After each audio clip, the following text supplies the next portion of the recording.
Here we go. Posting this video to Twitter, man. I'm going to make all of $3 if I'm lucky. I don't have plans to make a video on Sweet Baby Inc. or you.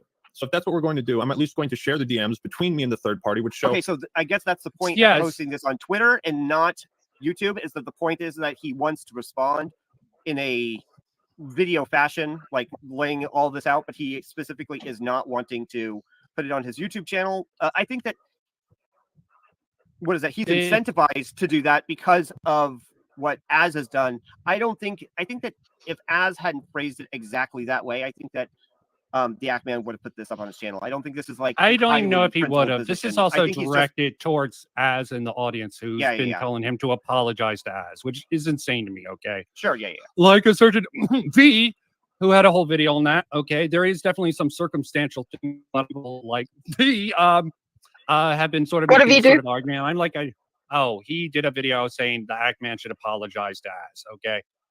I remember. I saw that. So I haven't watched it, but I remember the Ackman owes Az an apology. I remember that. Yeah. Ackman owes an apology to Tommy C over that. Tommy C, but a few other people. But go on. Yeah. I continuously reached out with good intentions. We could have talked on a live stream on your channel. I think a lot of people would have tuned into that.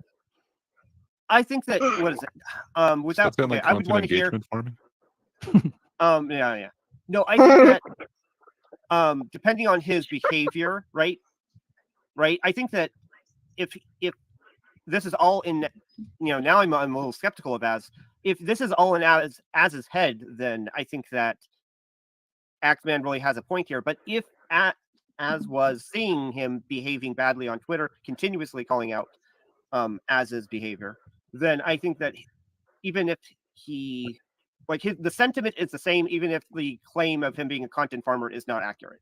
The not wanting to engage with the person. Just like with Dorcas saying before, where he has had this experience where he reaches out to people and then they claim. Let me actually give Az some credit. Ackman tends to be very flippant, very sarcastic towards people on his Twitter, from what I've seen. It's caused a lot of miscommunication. So I can understand. I think he was just trying to be funny with all that stuff with Az and stuff, being a little bit memey, but didn't recognize how Az would take it as so personally, because he has a different philosophy about this, and it's a little weird in a lot of different ways, especially because of the quantum TV stuff that's going to come up. Is all drama that people aren't directly invested in, is it always this cringy? Because I don't realize it until you're right. Drama myself. When people say it out loud, you're like, oh my God, what are we talking about? What are we spending our energy talking about? Like, if he said this and he did this, I feel like I'm in high school. I'm not criticizing. I've been a part of it myself. It's just when you take a step away from the situation. Well, I mean, you're like, oh God, I'm all about that drama. Like, what is it? I've been focusing lately, and it seems like this is just the direction my channel's going, but focusing on the drama between people of the 17th and 18th century. It gets clicked. Well, I have an interest in communications, so and it's a very niche topic. I take a different approach to sort of analyzing these dramas, but it's really interesting to see how different people react to different reactions, even to me myself. So I'm not a farmer. You're a farmer. Yeah. It's rather meaningless. Okay, yeah. I don't think this is a good for either party. Oh, hey. Probably would have gotten a lot of views, donations, and ad revenue, and we could have squashed the beef in front of everyone. And it's funny because something similar is happening right now with me and another creator, Tommy C, someone who's arguably criticized me harder than anybody else. If you remember back when my channel got demonetized, he and I had some beef. It was pretty bad. So if me and Tommy can hop on live stream and hash this shit out, then you and I could have. I really don't like the way the man sounds. The Starfield hot video was posted on September 13th. Now, Az had posted other videos about Starfield discourse. We were both at the center of that. So yeah, of course, we're going to make content. We're YouTubers. That's what we do. I have no issues with him criticizing me in this video. I might disagree with the things that he said, but the fact that he made this video at all, I have no problems with. So this video was posted September 4th. This one's September 8th. So all the DMs I'm going to show you are between me and Mauler. I don't want nobody giving Mauler shit for this. He did his best to try and mediate a conversation. He was in an awkward position. Nobody give Mauler shit, okay? So here are the DMs with Mauler. I say, some people in my Twitch chat were telling me I should ask you to set up a discussion with Al and have you be a moderator. What do you think about that? September 6th. Just pay attention to the dates and times. Mauler says, I'm super unfamiliar with the game. I don't think Az is going to be interested. He's just carrying on doing his thing. Not much of a fan of any of the viral posts about him, being that there's so much missing context about his views on the whole thing. Great. let's talk, and you can provide that context to me directly. Was there something specific you wanted to talk to him about? Didn't Muller do that with YMS? Could do well for our channels and bridge a gap, so to speak. You make your videos, I make my video. He may talk then we can about come together, talk about it on your channel, my channel, and have an interesting conversation. Yeah, he didn't do it himself. Other people. Watch the beef, shake hands, yeah, move on. other people shared the DMs. Pose the idea to him and see what he says. Love the long man. Well, I'm not the type of person to hold grudges or hate someone just because I disagree with them. I'm sure we wouldn't just talk about the game, but the concepts of woke culture and media too. I wouldn't necessarily want to treat it as a debate. So at this point in time, I don't want the conversation between me and Ash to be treated as like, okay, I'm right, you're wrong, let's fucking go. I think there's too much bad blood at this point. He doesn't believe you made those tweets in the interest of understanding the situation, but rather for engagement. He's not interested, and I don't think he will be convinced otherwise. He felt very supportive of you and a lot of what you had to go through, like the demonetization. So obviously this has created a very sour impression. Understandable. Then let's talk. Pause. It's just the three of us. Private conversation, not about content. Okay. Go ahead. What? I hate to actually do this, but this almost seems like what Keffels did with H3 recently, okay? I just want to point that out. That wasn't a direct parallel, but she brought up the fact that H3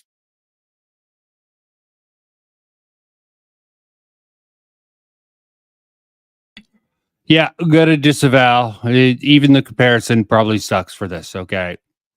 Gotta chastise my former self in this particular case, but, you know, no one's perfect, and we're gonna do what we need to do. So keep that in mind.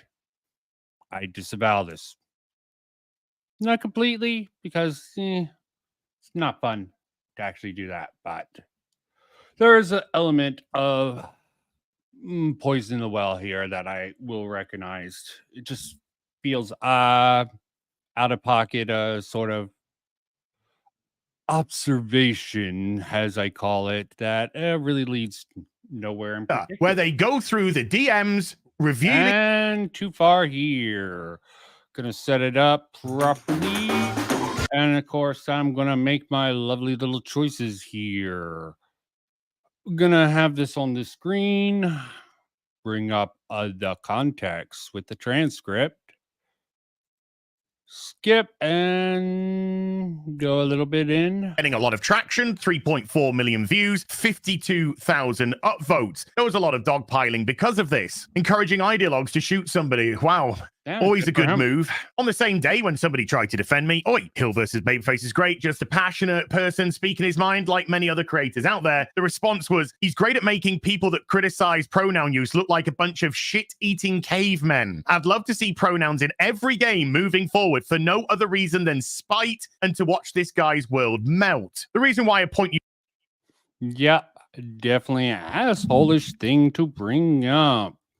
But we're not here to shame the Ackman. I mean, their side, as his fans, definitely are doing enough of that, telling Ackman he should apologize and stuff like that.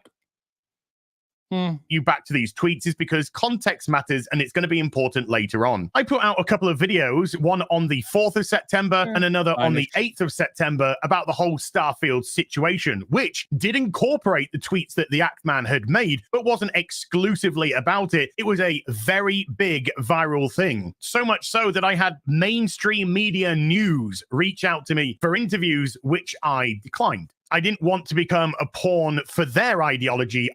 It's a little lame, but I will agree. Take a cringe take from Ackman, but yeah, the gorilla joke has some merit to it, okay? Which he's even adopted. Way to go, Az, with that. Either. I just wanted good video games with this nonsense out of it. On the 8th of September, the day that the second of those two videos came out, a mutual reached out to me saying that the Ackman had been in contact with them and was wondering if I'd be interested in doing a stream with them where we discussed this Starfield business and maybe other aspects of woke culture. I declined initially, just like I'd declined interviews from the mainstream media, mainly for the reason that I didn't think that he was coming from a legitimate place. I thought he was trying to capitalize on the tweets that he'd put out and start some sort of content farming. So I wasn't interested in the slightest. Also, I had dealings with... I really hate this argument, the content farming part, okay? Content farming. Jesus Christ. Yeah, it's fine for him to feel that way, okay? I don't care about feelings, though. I'm an asshole. I'll admit that in a lot of cases. I like to go with the cold, hard facts, and I'm very skeptical of certain rhetorical tricks. So keep that with a grain of salt. I hope anyone who watches any of my streams keeps this in mind. Other YouTubers and bigger personalities much larger than the Act Man. That's no slight, that's just fact. And that hadn't exactly worked out great for me either. Back in 2020, I did a couple of videos defending Angry Joe from some spurious claims by a lady. I went through her accusation bit by bit and dismantled it. It was full of clear lies and inconsistencies. And the very next day after the video, she actually deleted everything, including her presence on social media. Angry Joe actually reached out to thank me. I did the videos because I thought they were the right thing to do. Her claims came across as clearly absolutely ridiculous and on the hunt for some sort of clout or cancellation of the guy. Joe ended up following me on social media, which I just took as a courtesy for the videos and nothing more, as we didn't have any contact. And then over the next few months or so, every once in a while, he would slip into my DMs and police my tweets, something which I wasn't too... Yeah, please, my tweets. Can someone translate that for me? I mean, I don't even understand this whole particular first section with Angry Joe being brought up. I just don't get why this is relevant to the subject matter. I'm sure he's going to sort of tie it together with sort of gratitude, maybe the Ackman should have for him. I just don't know how this is really relevant here. Chuff with, we didn't know each other. I am not interested in you policing them, sir. So I ended up unfollowing him. Ultimately, I ended up muting him as he became a bit of a reply guy.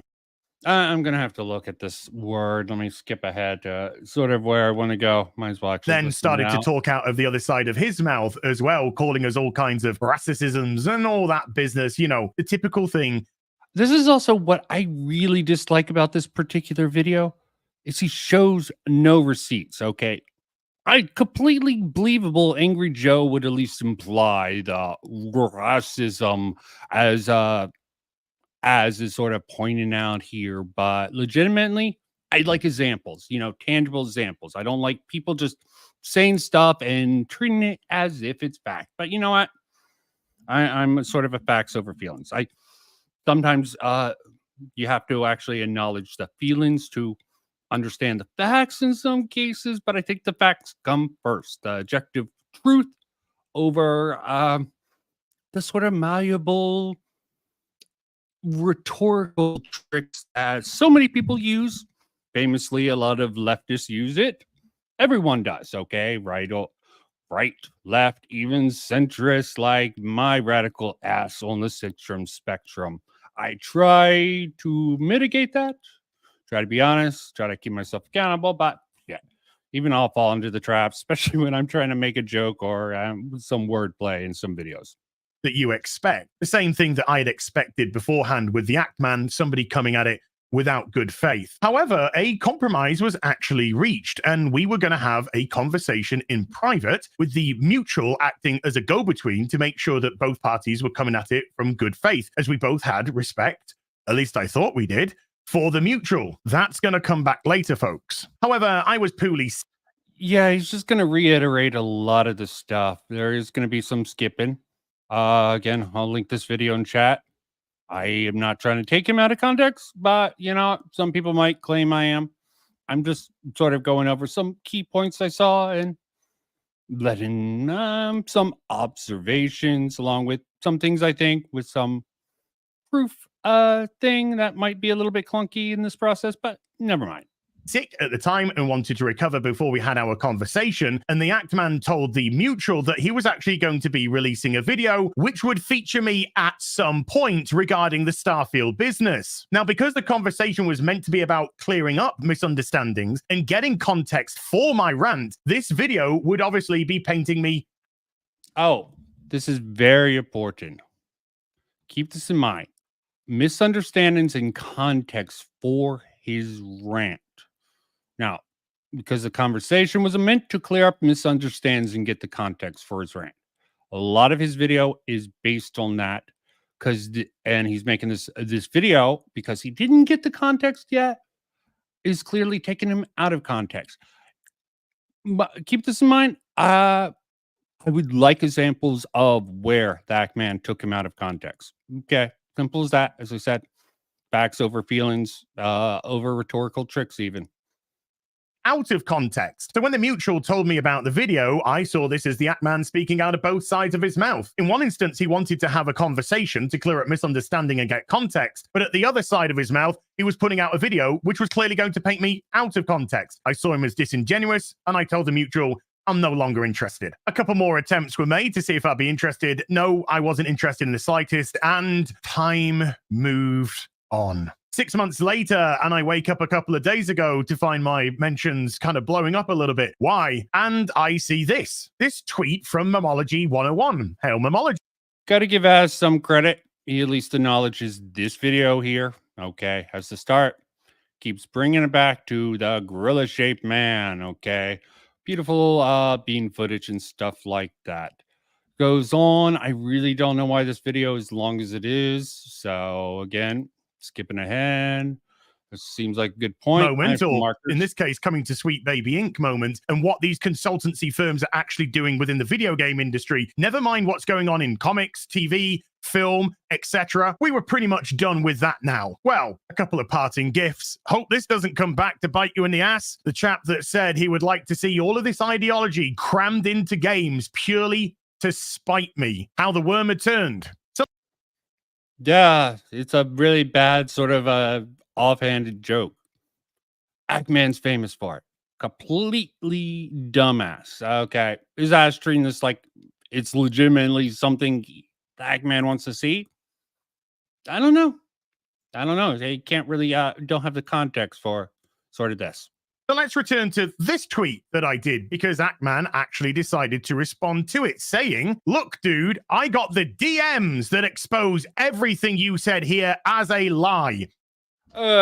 Here is the dumb move by the Ackman. It's really stupid to put this out here. I don't care if he's a little irritated by this particular thing here.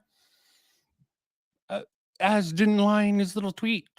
You might think he's lying because you feel, again, I don't care how the Ackman feels that as his content farming, again, crappy ass criticism all around. Don't care about how you feel about it. I don't even know what sort of lies the Ackman's talking about. Okay. I really am confused about this. This is definitely one place that Az is completely in the right to say this guy is like full of shit. Okay. Maybe just, I don't even know. Undefendable. Stupidity is the only defense for this. Hell, most of my criticisms can come down to either A, dumb, B, dishonest, C, delusional, which actually might be the case of Ackman, or D, all of above. Okay, keep that in mind. The 4 Ds, I'll just mention that briefly to cover all my bases. I'm still willing to talk to you private or public and not go down that route, but if you continue spreading lies about me, then that... Yeah, I think this is the Chad move. We have the base Az and the Chad Alpha. They're both alphas in their own communities, but their communities are completely different in really weird. That's what I'm going to do. Your call. Like I said, my DMs are open. That's weird because the Ackman and I have never DM'd each other. We've never had any direct contact with each other. All communication has been done through this mutual. So that's exactly how... Yeah. And that is actually acknowledged. Hey, present without comment. This was done through a mutual third party because you weren't willing to reach out to me directly. My DMs are still open. A little lame, the begging, but, you feel like Az is misrepresenting you. You are misrepresenting Az. It's sort of a Chad move that I sometimes get to my ignition, so I can't exactly criticize the Ackman for this. I think he could have been a little less of a pathetic worm with this particular strategy, but you know what? You live, you learn, then you get loves. How I responded. We never DM'd each other. All negotiation of a discussion was done through a mutual, to which he replied. It was done through a mutual third party because you weren't willing to reach out to me directly. Oh, I'm sorry. I apologize. I didn't realize that it was the responsibility of the account that was getting dogpiled, the account that was getting attacked by you, to reach out to you. Attacked by you? For Christ's sakes. Are you listening to yourself? Is he seriously trying to make this criticism hypersensitive much as? Okay, this is a little bit of a bitch move as, okay? Attacked by you. He made fun of you. Okay. What's the attack? Okay, go on and on and on. I understand you feel attacked as, okay. Sure, okay. Here and there, sure. A little bit of smugness here and there, sure. A little bit of passive aggressiveness here and there, absolutely sure. Like I said, I felt vindicated for what happened 6 months ago. And once more, I thought, why? Why does he feel vindicated? That thing, which you don't actually push back on when you get into it, the Starfield thing you try to use, fake, okay? Or most likely fake, as you don't push back on what the Ackman says about that seems to be bunk, that Starfield. Yeah, you shift the goalpost, be like, it's something very similar. Okay, let me just break it down. Ackman's a normie, okay? He doesn't go into all this culture war, deep lore, synthetic man stuff, okay? So keep that in mind going forward. Is it a good thing? Is it a bad thing? I think it's rather stupid to not be aware of it, but not discussing it is a completely different matter. Things were done. The handbags at 10 paces was over. So somebody replies to the Ackman, show the DMs then. You've backed yourself into a corner. Well, he has. It's either put up or shut up time now. Nah, man. Other way around, says the Ackman. I don't talk shit this confidently unless I got... Yeah, this did not age well. Completely horribly aged like stinky cheese. And puts them out. It's not going to look good. But little bit of bait in there. Way to go. Good for him, not me. Him. And out of respect for the mutual, I've got to call them up now and say that the Ackman is threatening to release their private conversation. So I call the mutual and they respond immediately when they answer by, I know why you're calling, as they say, yes, I have seen that the Ackman is threatening to release the DMs between them. The mutual also says that they've seen my tweets back and forth with him and they fully understand that I'm calling his bluff because I understand there is nothing that's in these DMs that is... So understanding of this mutual, we know is Mahler now, but I guess Az is sort of spinning his web here, sort of creating his little narrative here. Beautifully crafted, man. Is going to expose me as a liar. Something that the mutual confirms with me there on the phone. Not that I needed them to, because I trust them implicitly, as I've said. I've not... What? I have to wonder what's with all this reiterating things over and over again. Confirmation, confirmed. The mutual said this. I'm like, I know this. He says he knows it. A little bit weird to really put in, not getting straight to the fact of the matters. A lot of bloat in this video. Known them for a few years now, and they're really good people. So while we're talking on the phone, Ackman actually contacts the mutual. And do they ask if they can release the DMs to fight their corner? No. Okay, this is the important part. Ackman contacts why? Now, this could be just hyper. I'm taking this as actually happening. Why? Az is on the phone. Ackman contacts Mahler in some particular way. Okay, I just find this almost unbelievable. All right, let me continue a little bit further. Okay, there's one particular thing that I want to before I switch things up. They tell the mutual they're going to do it, to which the mutual says they're not happy about that, but the Ackman doesn't seem to care and takes that as a signal to do so, because later that night, they release a video on Twitter where... Yes, we all know about that video. Covered part of it on the Thinkers until we got sort of distracted with Super Chat. But still, that's besides the point here. I just really want to establish that, yes, it seems, at least according to HeelvsBabyface, he was on the phone with Mahler. Why Mahler was communicating with the Ackman, somehow just giving Mahler the heads up that he's gonna release the DMs. So very interesting bit. I hope Mueller's tweet doesn't sort of convey a different impression. That's what I'm. They go through the DMs, revealing who the mutual is in an effort to expose me as a liar. Now, this video is already about 16. Yep. Dumb move overall by the Ackman. Okay. The framing. I don't like the framing for Maz, of course, but of course I wouldn't. Was way more critical of Az my own coverage on it, but my coverage wasn't as much, and no one really cares about my coverage, which I'll have to just acknowledge. Okay. To the tweet. I don't tolerate leaked DMs. It's just something I consider to be a breach of trust with those I enjoy working with and those I don't. Can be workable if they're mutually understood and agreed upon, or in very specific circumstances, etc. But I wasn't asked permission on this one. I'm trying to figure out how the Ackman.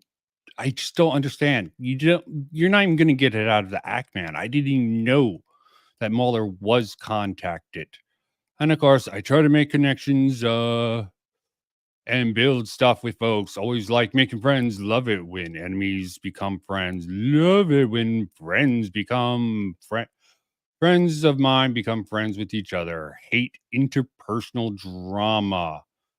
Knowing a few things about Mueller, he probably, I don't know how this sort of went down. Okay. I had this weird little theory, which probably isn't that strong. You can see what people do. People sort of jump in on this sort of thing to, you can't blame Ackman. Az encouraged it. Let's see how his respond. Okay. Yeah. Nothing really serious. Weird. I'm not sort of seeing some of the stuff that I wanted to see. Like maybe it's the low 5 pixels. Okay. Breaking bad faith grifter has no good standards. No way to talk about Az that way, man. She shows you don't have the ability to judge people properly. Hola. Sheesh. Why am I not seeing this? Okay, weird that I can't find what I'm looking for. There's someone who definitely got the impression. Maybe it got deleted, okay, because someone seemed to be under the impression that the Ackman, I guess this has collected and got more popular now. So should have marked this shit. I am dumb, so I didn't bookmark it. I'm sorry. That's some nice breast. Of course, it's an ad. So, whoa. Can't find it, but someone got the impression that the Ackman did not even contact Mueller here in particular. Okay. I mean, he didn't say he didn't contact him. I just find it interesting when you piece this together. It almost seems like the Ackman didn't even contact Mueller when good old Silverback gave us the contacts for it, and he was on the phone. Man doesn't seem to care, and take that with a grain of salt or a whole heap of it. Does it really matter to the situation? Most people wouldn't. He didn't ask for permission. I just find it really weird. He contacted Mueller, but it's just a minor nitpick that just is annoying me. Okay. And takes that as a signal to do so, because later that night, they release a video on Twitter where they go through the DMs, revealing who the mutual is in an effort to expose me as a liar. Now, this video is already about 16 minutes long or so after editing. And the reason why it is because I have wanted to provide you with full context.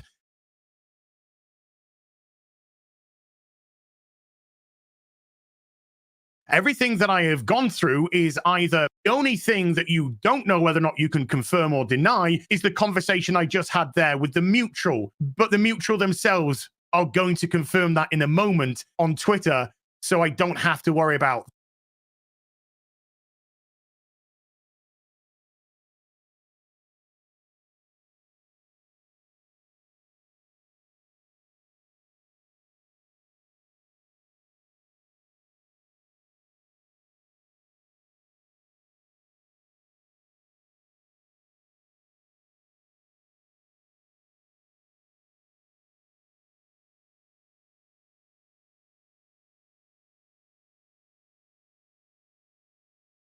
that, because context is exceedingly important. So with all the context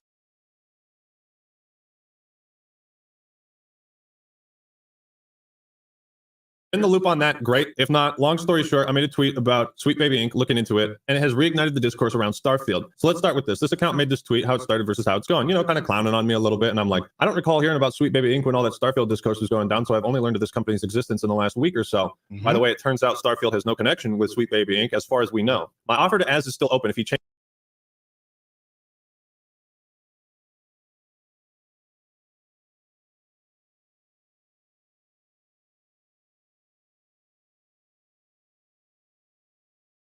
changes his mind and wants to talk with me, public or private. So here's what Az says. We had an opportunity to speak. I lost interest when you were talking out of both sides of your mouth. One side saying you wanted to talk and we were trying to arrange a time. The other side making more videos shitting on me for views as you were just another content engagement farmer. You showed me who you were, someone not worth the time of day. Okay. This kind of upsets me because well, you're gonna have to deal with that one, I'm afraid. Content engagement farmer. Meanwhile, yesterday you made a 13-minute video based off of 2 tweets I made. Yes, absolutely. The 2 tweets that you made about Sweet Baby Inc., where you realized that they were coming into Western gaming companies and infesting them with ideology so that it raises their ESG.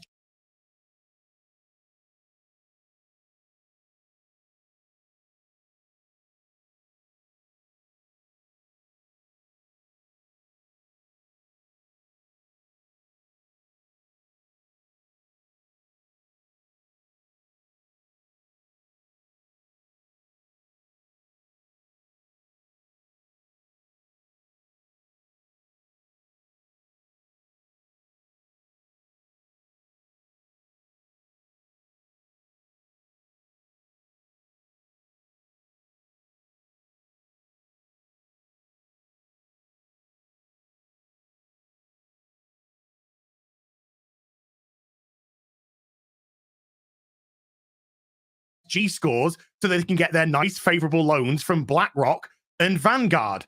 So yes, 6 months prior to that, if you may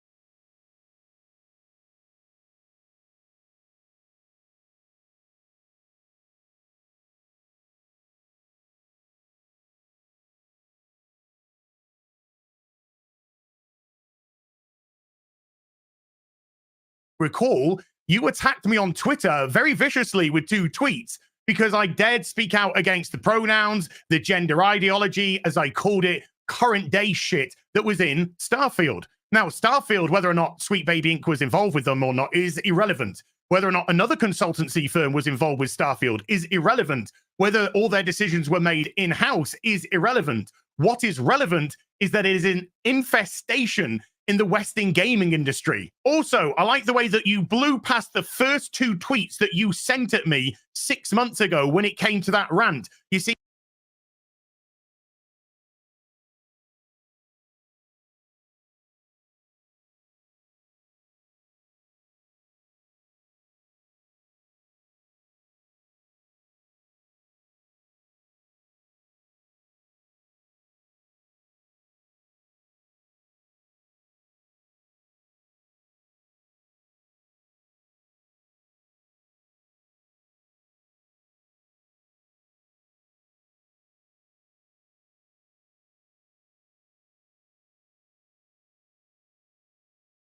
being very keen to just dismiss those as if they're not the inflammatory factor and the very first shots fired in this whole fucking business that's going on here.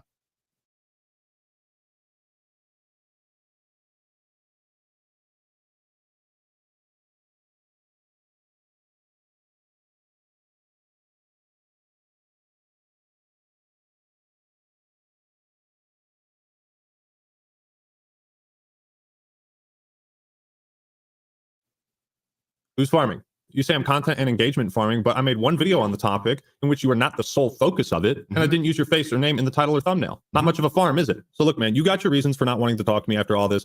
I understand. Good. Good. And it's going to become even more apparent in a moment when you leak somebody's private DMs and show the world who you are. And I hope you understand the implication.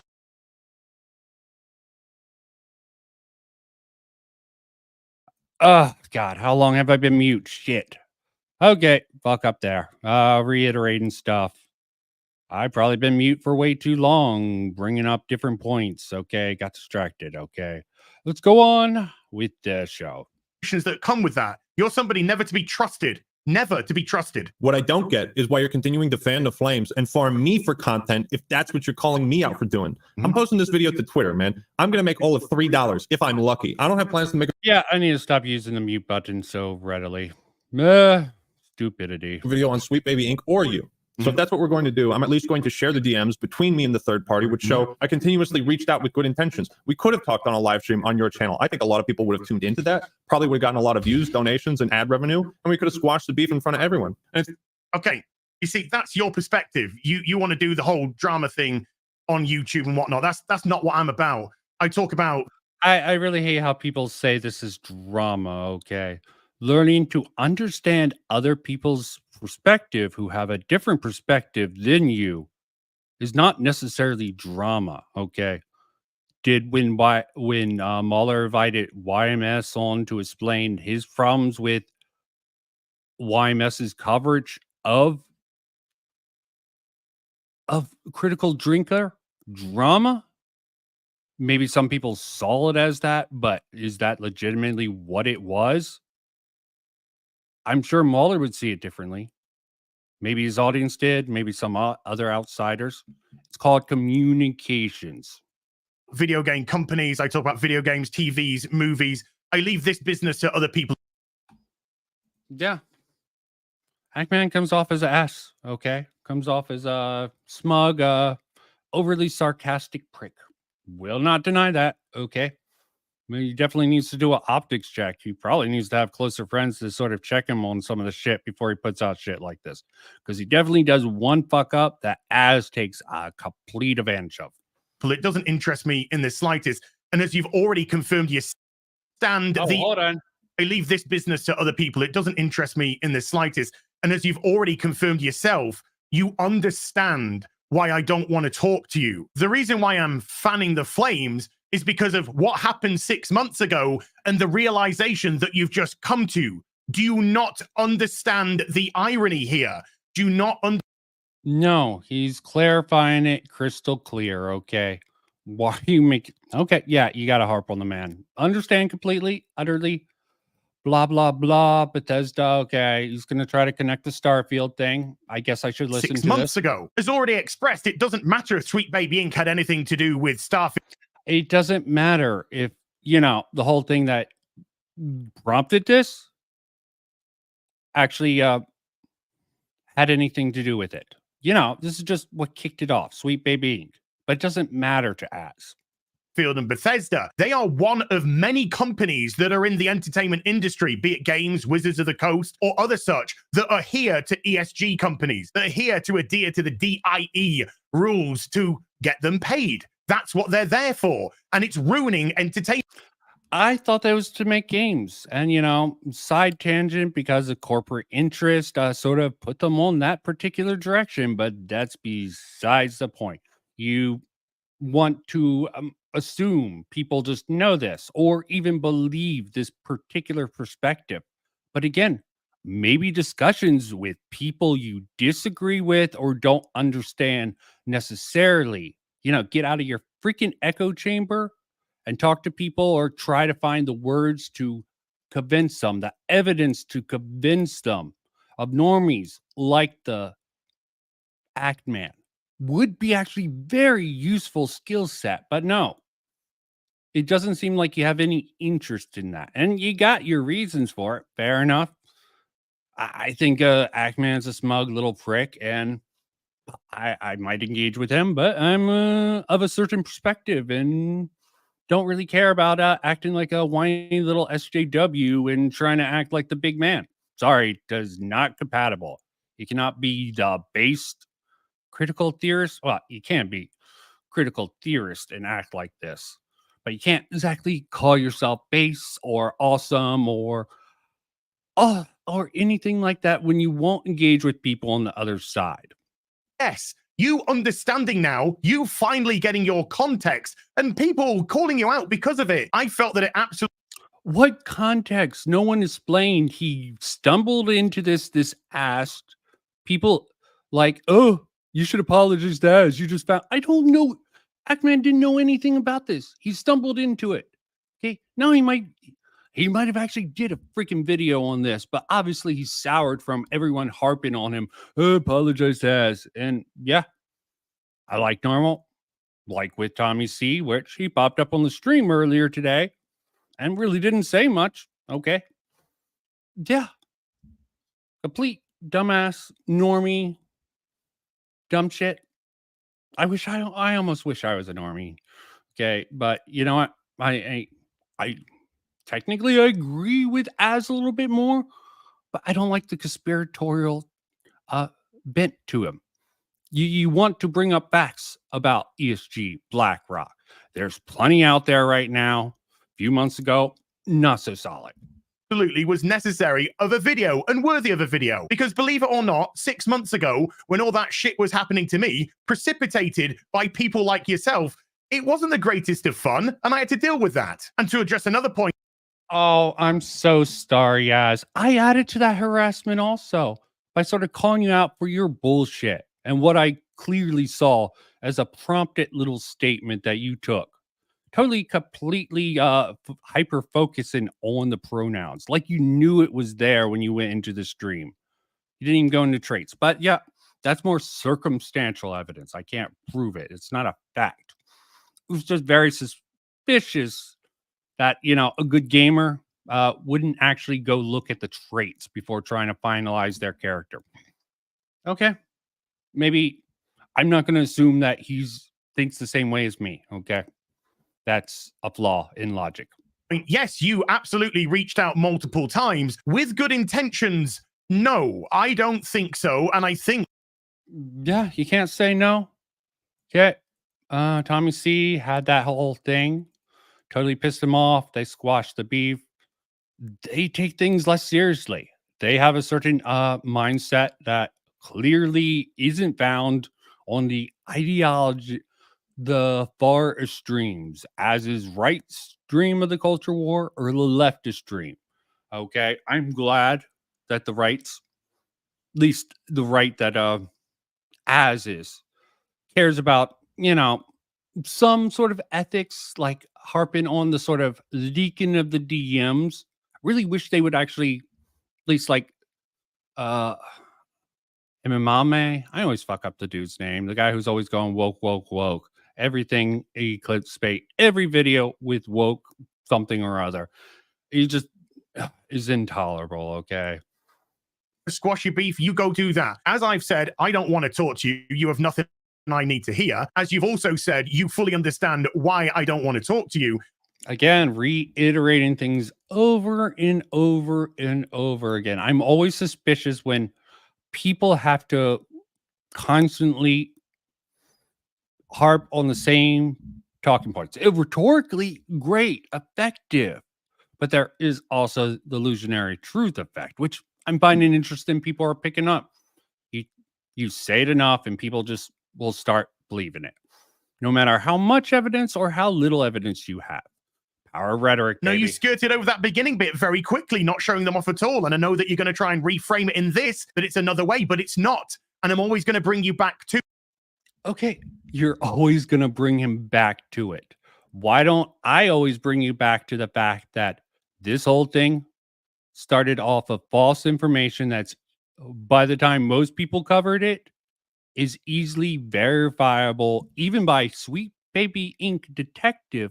A lot of misinformation, like with people blaming Sweet Baby Inc. or Forspoken, when it's really clear if you do a quick bit of research, even on Sweet Baby Inc., that wasn't Sweet Baby Inc. That was Black Girl Gamers, who was heading that particular tragedy. And even then, they were probably just brought in because they knew it was going to be a failed project. That Luminous engine, completely and utterly garbage. Okay. It's just a theory. Okay. Sometimes I do think these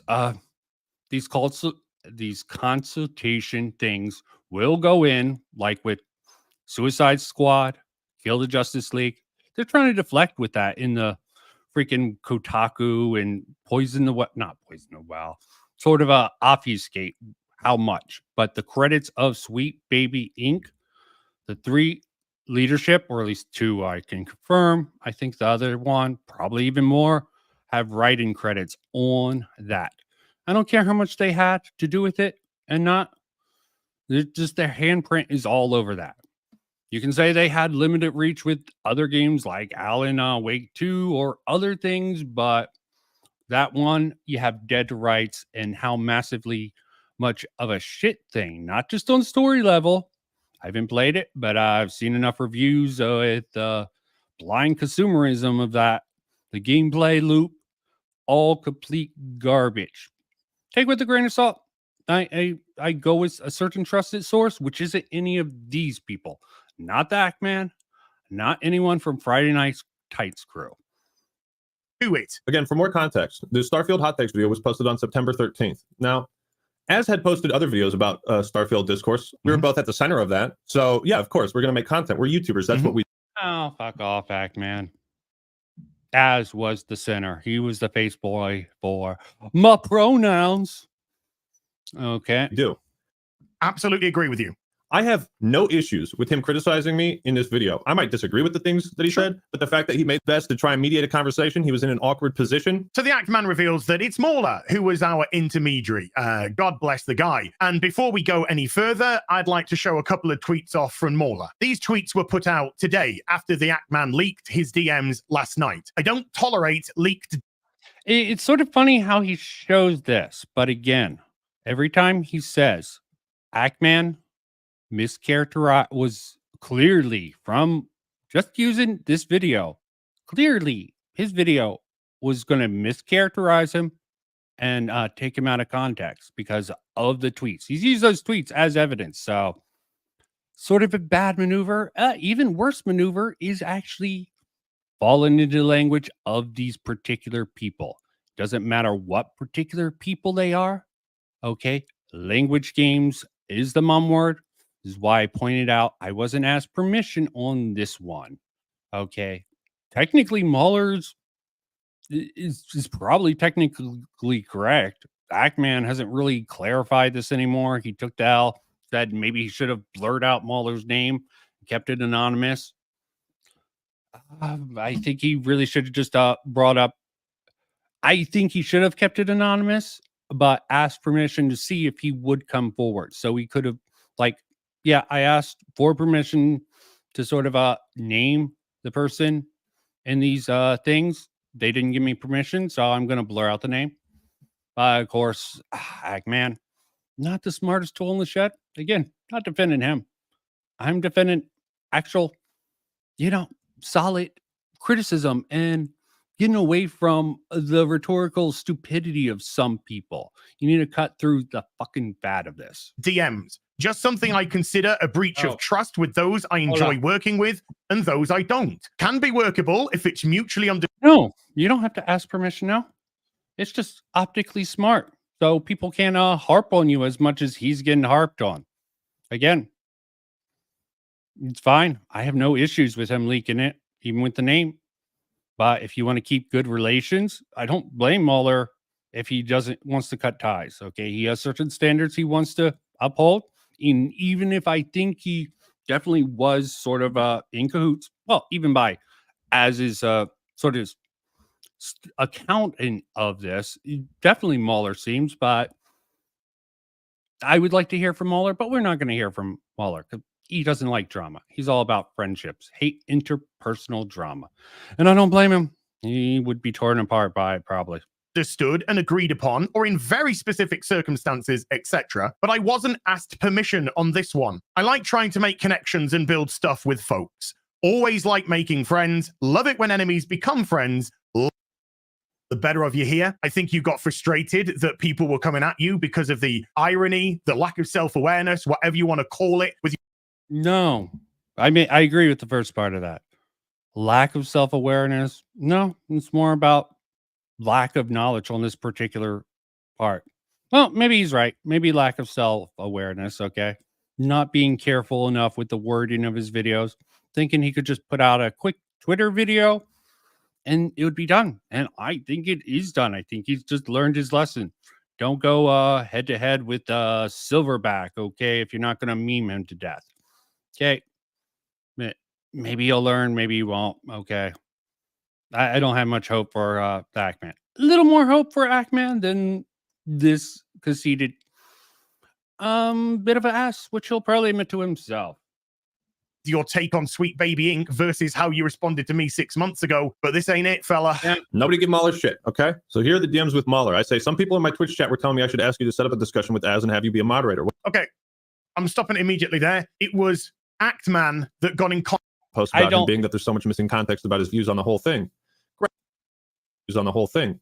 Great. Let's talk, and you can provide that context to me directly. Okay, pay attention to this. This is where the term context gets brought up. Now, there's going to be a claim later, okay? Provide that context to me directly. Is there something specific you wanted to talk to him about? Okay, let's just stop there. So the Ackman has just said, let's talk so we can get context specifically. This is very important. Yes, it's very important, but it's not in the DMs as, okay? Keep this in mind, okay? Going forward. Look forward in the DMs. Does he bring it up in his DMs to Mahler? Maybe people won't care. But you know what? I care about what's actually being said and not how people like to twist the logic of people around. I got to admit, rhetorically, really effective. But you know what? I like to cut through freaking stupid ass rhetorical tricks, even if I'll engage in some of the time. Generally to be funny, but you know what? Everyone has their own flaws. Mine is if I find it funny or maybe possibly insightful, I'll bring it up, even if it's possibly misleading. Okay, I'll own my flaws, but I'll at least try to come back to the truth and correct and not harp on something that seems so legitimately off. For later when he posts his video. Also, this is just a conversation going on between the Ackman and Mahler. Mahler's offering his opinion to the Ackman about what he thinks I'll say and where I am right now. But I haven't been informed about any of this. I don't think I'm informed until September the 8th. And I doubt that Ackman's actually informed on your lack of informant here, okay? So I don't know why this particular matter matters, okay? It's making them seem like that, even though they're not in communications, that, okay, this is a nitpick that I shouldn't bother with. The day that my second video comes out. So there's a very good chance that second video is already well into production. Well, I think it'd be good for us to talk about it. Could do well for our channels and bridge a gap, so to speak. You make your videos, I make my video. Then we could come together, talk about it on your channel, my channel, and have an interesting conversation. We make content. Hopefully squash the beef, shake hands, move on. Everyone's happy. I'll do that for you.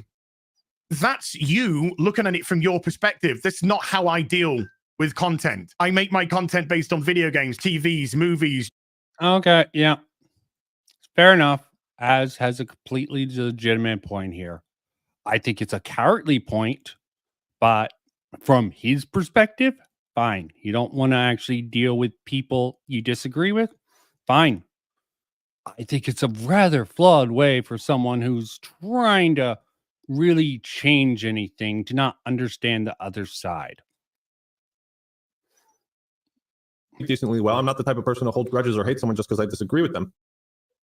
Oh boy. Okay. I'm not one to hold grudges or hate someone because I disagree with them. Let's bring up a couple of tweets, shall we? Gorilla-shaped man on the verge of crying because Starfield lets you pick pronouns at the start of the game.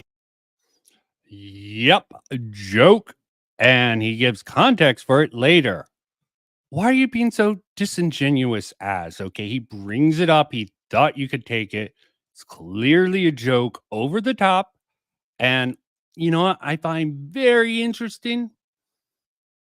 When they bring up the thing about when the Ackman was in his troubled time. Very interesting stuff. Keep in tune, okay? I got to find my own ways because that is very interesting. A little bit hard to really get a gauge on.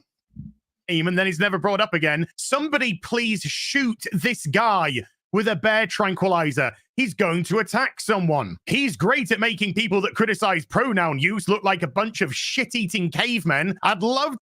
Okay, I like this one. Okay, except for the second part. Obviously, over-the-top humor, okay? Hyperbolic humor.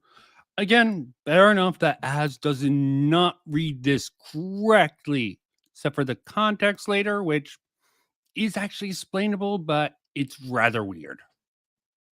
So I don't see how anyone can think he's legitimately making points. It just seems like Az is triggered here, okay? Because Hackman is making stupid over-the-top jokes insulting him. To see pronouns in every game moving forward for no other reason than spite and to watch this guy's world melt. You know Fair me enough. decently well, so I'm not the type of person to hold grudges or hate someone just because I disagree with them. No, I think it really does sound very much like you are that type of person. In the space of 2... He's making cracks at you. Man up, Az, okay? Stop being such a bitch. You're on your moral crusade to save Western gaming, but you can't actually meet face to face. Not even for a freaking debate, how some people have been putting it, or if we had a discussion. Okay, you're that much of a echo chamber little whiner. But you got the perfect cope now. You put him in the perfect position. You got him in your trap, man. He's just like, I'll admit, Hackman is stupid to sort of go into this, to use certain phrasing that can definitely be taken advantage of lying. I wouldn't admit, I don't think Az was lying. Okay, so definitely took advantage of that, sort of harping of that drum as, okay, taking advantage of Hackman's stupidity. Is it the 4Ds for Az? Because I really think it's just stupidity out of the Hackman, but I could be wrong. 4Ds, great tool I love to use. The Western gaming industry to be burnt to the ground just so you could spite me. That kind of does sound very hateful, dude, to somebody that you disagree with. My critic is just a hateful hate monger who's sending people to attack my channel. He's not just sort of making fun of a dude going pronouns and have like 20 million freaking wojacks. Sorry. This is what I don't see this. This argument here from a freaking Heels versus Babyface seems like cope. I'm willing to admit where the Hackman's acting like a dumbass with over-the-top, stupid-ass jokes, but I don't think they're meant to be hateful. Maybe he's a dumbass. Well, he's certainly a dumbass in some regards. He has the same problem as Az. He thinks that as a content creator of large size, that Az probably thinks like him. And he's completely incorrect, it seems like. I would agree with that. And Az is, I don't even know what standards he's pulling it out of his ass from here. I'm sure we wouldn't just talk about the game, but the concepts of woke culture and media too. I wouldn't necessarily want to treat it as a debate. So at this point in time, I don't want the conversation between me and Az to be treated as like okay, I'm right. Yeah, I like this attitude. This is definitely one of the areas that I want to praise the Hackman for. I would like to see this. Someone from the normie side of YouTuber deal with someone like Az. I think that would have been really good content and really actually productive for the YouTube atmosphere, okay? Maybe Az doesn't think he would have been the right person to argue for this. Certainly Mahler probably wouldn't have been someone to sort of get on the sideline. I'm sure you could have had a critical drinker sort of and Mahler there, bring him on the critical drinker and could have talked about it. Have a little bit of disagreement, but just come to a sort of understanding of each other's perspective on both content and the culture war. You're wrong. Let's fucking go. I think there's too much bad blood at this point. He doesn't believe you made those tweets in the interest of understanding the situation, but rather for engagement. Oh, yeah. On Tommy C thing, at the very end, someone asked him about Payday 3. And it's a little Weasley, but he does answer it and clarify the questions at least posed to him. Unfortunately, it's Tommy C's audience, so a lot of the people posing the questions are idiots who don't know the right question. I have a aversion to actually calling into Tommy C. I'm like, I don't want to be in that control of that man because he likes to nuke people off. Control. Okay. Tommy C is okay sometimes, but other times, engagement. He's not interested, and I don't think he will be convinced otherwise. He felt very supportive of you and a lot of what you had to go through, like the demonetization. So obviously this has created a very sour impression. Okay, so let's just stop it there. Look at the date at the bottom, September the 8th, the date that the second video came out. That's when Mauler and I actually converse. The reason And why is this relevant to any of this? I mean, it's good for context, but does Babyface actually clarify? I mean, it's good to have the timeline. And maybe he's not trying to do anything intentional, okay? But he's out of the loop on whether or not how much information is communicated to Mauler. Duraz. You know what would have been great? If you just manned up and just talked to him in the DMs. Obviously, they're blocked. I'm assuming he tried to contact you. He said his DMs are open. Maybe I should test that. Maybe I shouldn't. Conversation, not about content. Let's just try to understand each other. I made those tweets because I didn't understand what he was saying. And because it's the internet. You know, we're public figures. You goof and gaff on me, I do the same. Well, Yeah. Okay. Perfectly understandable perspective from a certain people in Ackman who's frankly not that deep, not that analytical. He's more of a comedian, okay? With, he's not completely dog shit when it comes to video game opinions.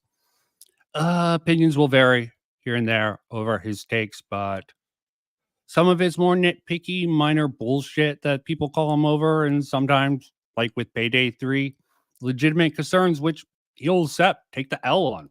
Okay, he took the L in the live stream. He had a little bit of cope afterwards. That's his normal cycle, okay? Normally, he gets heated and calmed down. At least that's my impression and how it's laid out. Could be wrong. Could be just a cope, how he sort of frames things, but I legitimately believe it's close enough to the truth to be believable there. who goofed and gaffed on me first. Okay, do you know what? Sure, goof and gaff, little jibs and jabs. No worries. No problem with that whatsoever. Again, I want to stress, I made those tweets because I didn't understand what he was saying. TM on. Do I have to explain the D4s to you? It's A, dishonest. B, dumb. C, delusional. Or D, all of above. My 4D models covers all the bases because you can't be sure if someone's dumb, dishonest, or delusional in the end, or all of above. Okay, maybe I should start putting that on all my channels. It's a staple of my channels. It's sort of how I go. I can speculate on what I think from the evidence, and maybe I'm even wrong in that particular assessment. Yeah, you really hated his Diablo 4 take, and I'm not a big Diablo 4 fan, but, you know, ignoring the in-game content does seem like a flaw as a games critic. You can say, I didn't like it enough to get there, and it wasn't fulfilling enough, or maybe it's fun once you get there, but the grind, there's so many ways to mitigate it, but that's a different matter altogether. And you've also said earlier, let's get some context. So you've admitted that you didn't know what I was saying, and you said earlier on that you needed more context. This is going to come back to... Yes, he said it in this video. Okay? He definitely said that in this video. This is why you should always be careful when you're talking to crafty devils like Heels versus Babyface with your exact wording. But Heels versus Babyface is going to take it to a certain extent where he literally lies. Is it a intentional lie or just slip of the tongue? Don't know, but a lie's a lie no matter if it's intentional or not. And if people are going to run with it, repeat that lie. If you know about that or think that's what you're doing, I can't say that's intentional. Like with the whole thing with Patrice TV talking about the Starfield design document. Never Knows Best said Patrice knew that he knew it was a lie and intentionally put that in his video to get people to repeat it. You can't know that. In fact, I don't think that's probably even the truth. Just a dumb kid. Okay. Who's getting popular. He's working it. To bite you, dude. Bite you hard. He doesn't strike me as a shy man. What could be the harm in a private conversation? I very much appreciate that he was supportive of my situation back then. I will always have a certain level of respect for people that did. Tell him that's why I'm reaching out. Let's stop there. No, That's a lie. That's not why you're reaching out. You said that is a lie. Because obviously, if I can't find any evidence of Az being supportive of him, okay?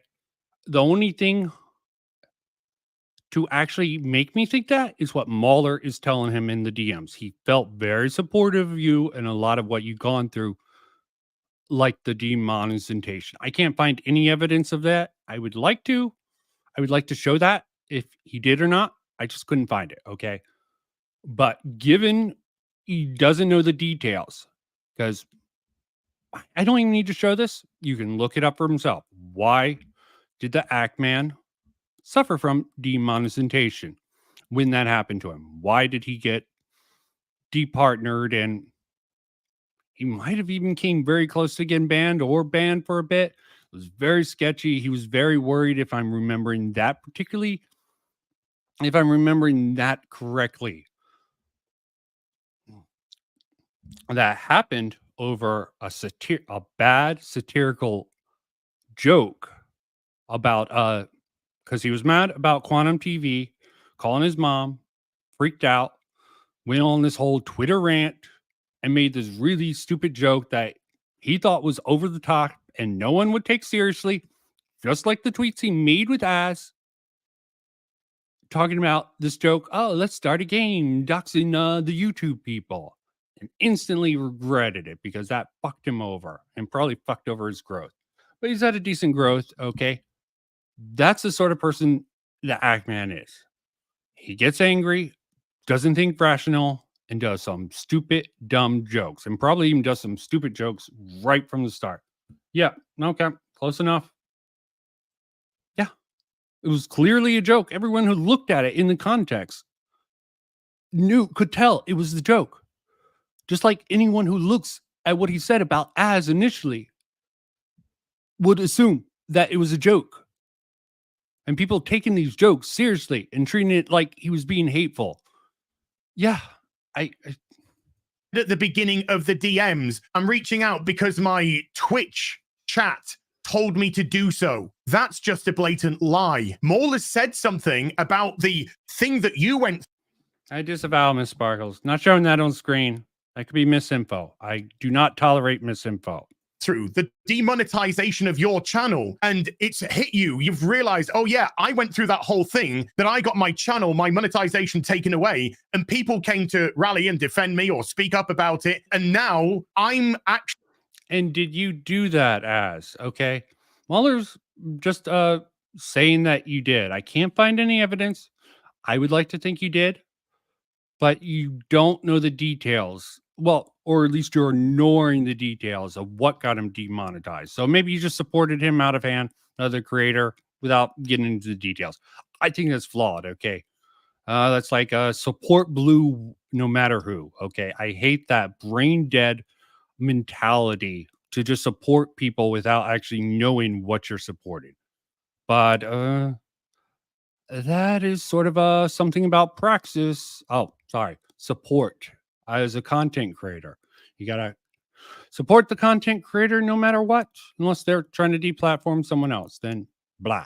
Or if they leak DMs, what you bait them into. Oh, God, all these freaking rules. Okay, I just like representing reality correctly, and I don't think this is done correctly.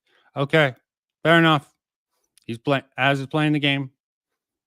I'm going to criticize him for definitely taking liberties. Intentional or not, that's how this is. Actually, on the other side of that, I'm attacking somebody and potentially doing the same to their channel. So you tried to weasel it in there that was the reason why you reached out. No, you'd already said at the beginning of the DMs, you reached out because your Twitch chat told you to do so. This is still true. This is still true. I still have a certain amount of respect for Az for having my back in my darkest time. It might create more drama to tag Az in a public tweet, and I have no other way to contact him, so I'd like to settle this bad blood if possible. I understand if it puts you in an awkward middleman situation. I've spoken with Az, and he said he is happy to have a private chat with us. The idea of no audience and just us to figure out the miscommunications, differences in a call will hopefully have some good outcomes. Only he's gotten a fever, and I think has the flu right now, so might need like a week before setting this up. You want to let me know what kind of availability? But I'm poorly sick. Give me a week or so, and I'll be on the mend, and then we'll sort it out. Tags going up. It's a bit late for me to unpull the trigger, and it is mostly for content purposes. Oh, dude, this wasn't the video, man. This wasn't the video to destroy your relationship with Mauler over, because you're hurting yourself now. You're admitting here. You're hurting yourself. You're hitting yourself. You're hitting yourself. You baited him. You baited him. Okay. Your little squad. Someone brought, because of his interest in sweet babying, someone had to do it. Yeah, he got baited into coming back into this. You started engaging with him also because of some sort of reason. Still a little bit sour ass. Still feeling a little bit badly about how much people mocked you. And yeah, this sort of twisting the logic that, try to use my enemy's logic against them, okay? He was trying to, I do not for a minute, no matter how poorly and stupid I think the Ackman is, in definitely some circumstances. I'm not going to say he's stupid all the time. He has some serious stupid moments, though. I don't think his intent was to demonetize Az. Okay, it does not come off that way, given the context that Az is clearly either purposely annoying or stupidly not realizing, which is hard to believe that you would be that ignorant to not realize this, especially if he knew the circumstances around why that man was demonetized. But I'm not sure if he knows that. Could just be a fair weather vote blue no matter who, because bad YouTube. Fight the powers. That you're just doing a content video, and more importantly, you're saying, I've got a video about Starfield hot takes.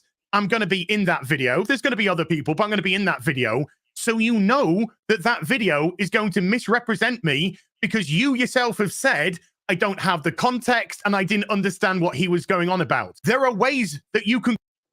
Okay, again, he said that in this particular video, going off of what Mauler is actually saying. Okay, he wants to understand. Should that stop him from making a video dogging on the Starfield haters, why it's in the algorithm? And Az is acting like he could have counseled him. You're not in communications. You did not sort of convey this thought. Did Mauler even bring up these possibilities to him in the DMs? I don't see it. Maybe you should be more critical of Mauler in this case, but no. Mauler's a great guy, okay? You can't throw him under the bus. He got his he got his DMs leaked, okay? He could have actually responded to this, but he chose not to. He could have communicated this. I just don't know why he could have put a stop or tried to mend this. Maybe that's why he actually is having issues with these being leaked. Why he might have never given his permission if the Ackman was even smart enough to realize to ask for permission. Okay? Stupidity all around here. Don't act like you're in communications. Don't act like you should tell other content creators what they should do as, okay?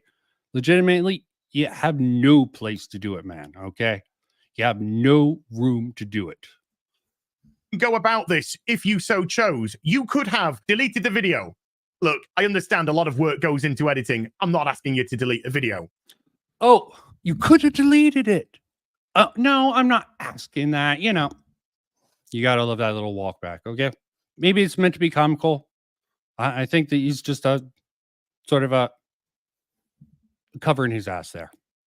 You might have postponed the video and actually waited a week until we'd had our conversation. And then if after that conversation you were still of the same mind that you were before, put it up. I don't care. That's absolutely fine.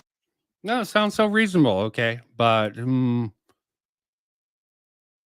yeah, how would have you known this? Maybe if you would have been incommunicado, or if Mauler would have been a better advocate, a better middleman between you two, some of this stuff could have happened. Don't post-talk content explain to the Ackman and act like this all should have been obvious to the Ackman. Again, Ackman has a certain mindset, and it's going to become very apparent. Okay, maybe it's a stupid, naive approach to have, or a lack of understanding of who Az is the person, because his reputation is incredibly, stellarly important. And, Can't have your fifis hurt or reputation hurt. Fine. You could have chopped the video into half. Part 1, part 2. Stick us in the part 2 part. That way, part 1 could have just cut me out of the video and then had as regards to the Starfield take. You had plenty of options here, but you said... Yes, but why should have he took those options? Okay. And him doing a Starfield's hot take with what's known about your back and forth. And I do think you featured at least his tweets within your video. This is like a double standards I cannot get behind. I'm not even sure the timeline, his particular video on the matter compared to him. Don't know. Don't care. It just seems like a bunch of copium. Okay. Huff, huff, huff, as okay. It's for content purposes. So I'm just sticking it out for content purposes. And you think what as does has a greater moral message. Yeah, it's great to sort of convey that to an audience. Okay, is it true? I don't know.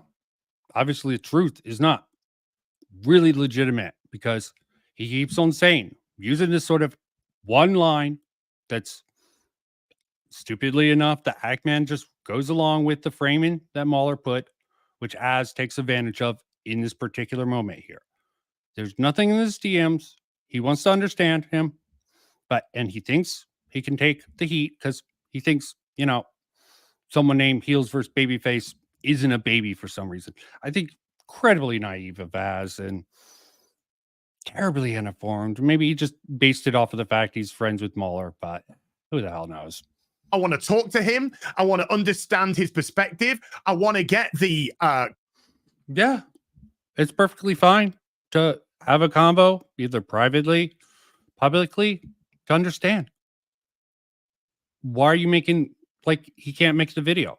Did it hurt your fifis? Okay. Even after I'm pretty sure you brought up his tweets before. Context. That's called talking out of both sides of your mouth. As he made a couple videos on the subject, I hope he understands. How's that talking both sides of your mouth? What does that mean? Okay. Keeps on repeating that line. It's just stupid. Okay. It's just stupid. Okay. He's doing his thing publicly as a content creator on one hand. But he's also curious on a personal level if he can mend this beef. And that. He doesn't know if that's going to go through. He's trying to reach out to Mahler. Maybe if you had a direct communications, he would have more faith in it.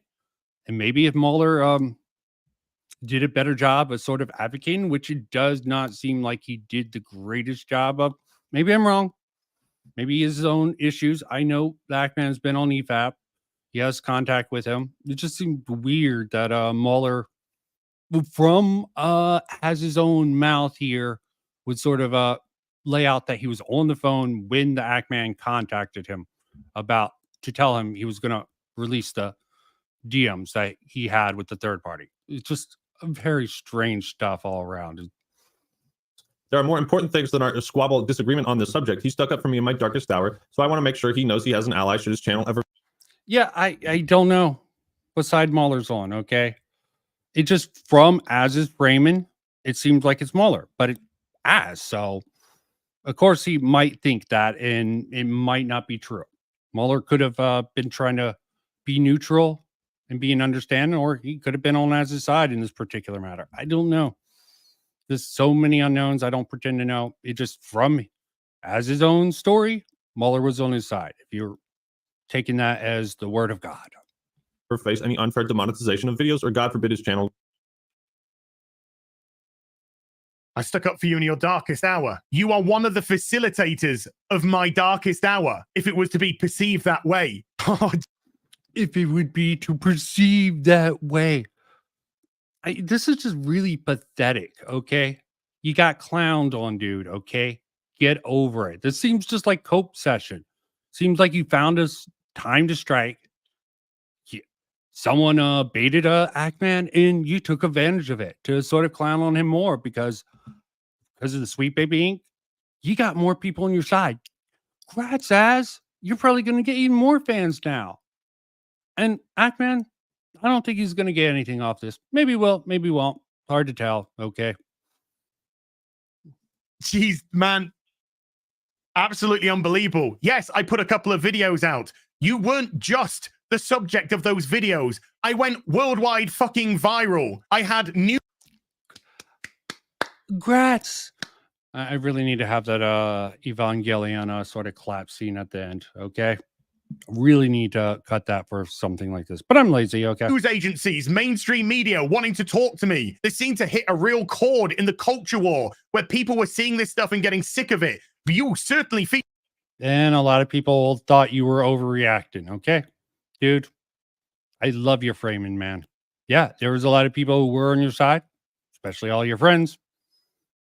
But about a lot of other people, no. Okay, everything's from people's perspective. Featured in those two videos, but they were about more than that. And they were both released. Okay. Oh, lovely. International Women's Day. Isn't this just fitting? Okay. As in my head. Okay. All you had to do was wait a week. And you couldn't. Gets terminated. That's what. Why should have he waited a week? Okay. Maybe if you were directly dealing with him. Again, I'm going to just freaking reiterate it. He keeps on reiterating some points over and over again. So it's going to cause me to reiterate some of my own points. Fucking bullshit. What I was going to say. So at this point, you might be asking the question, well, if you were trying to mend the bridge, why did you post the video? There's a few reasons. Number one, this Twitter exchange took place over a week, and I had no indication until I finished the video that Az was down to talk to me. This is pretty bad timing. I just spent 30, 35, 40 hours on a video. What am I going to do? Just scrap it? No. You're going to do what I suggested. Hold back a week, cut it in two. Dude, don't act like the Act Man has future sight powers for YouTube, okay? Why are you pretending like this is a vice? You could have been in contact with him. Or you could have had Mueller advocate for... I mean, this just keeps looping. You just keep repeating this shit like it actually matters. Like the Act Man should have done this. He should have known to do this. Okay? Is there a rule book for YouTubers? Okay. Maybe there's a rule book for the guys who join the Friday Night Tights crew and how tight they are. But Act Man sort of sole wolf, a lone predator. Okay. He has a different dynamics, a different perspective on content creation. And yeah, you can criticize him all up and down, but stop playing these games. Another time, if you still feel this, you've agreed. Posted it. I didn't think it would hurt his feelings. I didn't think that misrepresenting him on purpose when we have agreed to talk and I've admitted. Okay, again, I would like to know how the Act Man misrepresented Az. Okay, do I have to go over the Act Man section of Az to try to ask someone who doesn't give a damn about me and probably will never watch this video? Ask him why. Explain. I would just like him to put a little bit of context to this instead of using context in the worst way possible, using the smallest about the one sort of the Act Man going off of the one line by Mueller, which is not represented in the DMs. Okay, this just seems so fucked. In the DMs that I didn't understand what he was talking about and I didn't get the context. I didn't think that would hurt his feelings. I kind of take that a little bit personally. I hope you... Sorry, I'm going for... I know Az is your king. Okay, I just really wish he wouldn't actually be so butthurt. Trans conservative waifu. I will be inviting Anna waifu on for my little special stream that I'm gonna... Who knows if she'll want to come? You know, associating with me can be bad news. You don't mind? Honestly. In fact, I made a concentrated effort to make the video not just about him. I included a bunch of different Starfield hot takes. He seemed like the type of guy who could take criticism, roll with the punches, and laugh at himself a bit. That's not the point here. The point is... Yeah, but he's sharing his perspective as, okay. It's not the point. Okay, I'll admit, Act Man is a stupid ass normie who doesn't get the culture war very well. He gets the surface level of it, If it affects it, he does not get the underlying surface level. I think there's people who go a little bit too deep, like yourself and other content creators. I can understand where you guys are all coming from, but I think you guys go too far. Okay. You need to actually bring up the sort of language to sort of convince people who might not agree with you. Don't be like the leftists who just is trying to convert people. Be like, okay, I don't need you to agree with me. I want you to understand these particular points, and this is what our side is advocating for. This is the perfect time. Sweet Baby Ink Detective seems to be trying to achieve that. Yeah, it has some assholes in it. You can't help that, okay? I'm really hoping the best for them. I don't think you are the best representative, and I don't think there's other people who are going to be the best representatives for it. Just starting this drama. Because, yeah, Hackman did get pulled into this by a third party, and Az is sort of taking it up. But still, is you have admitted to not understanding my point of view. You've admitted to not understanding the context. And then you are quite prepared and happy to put out a video which will clearly misrepresent me because you don't have either of those because we haven't spoken. That is what is called talking out of both sides of your... no, it's called uncertainty, okay? You want him to wait a week. Week is money, okay? Love it, hate it, okay? This is a business for that man, okay?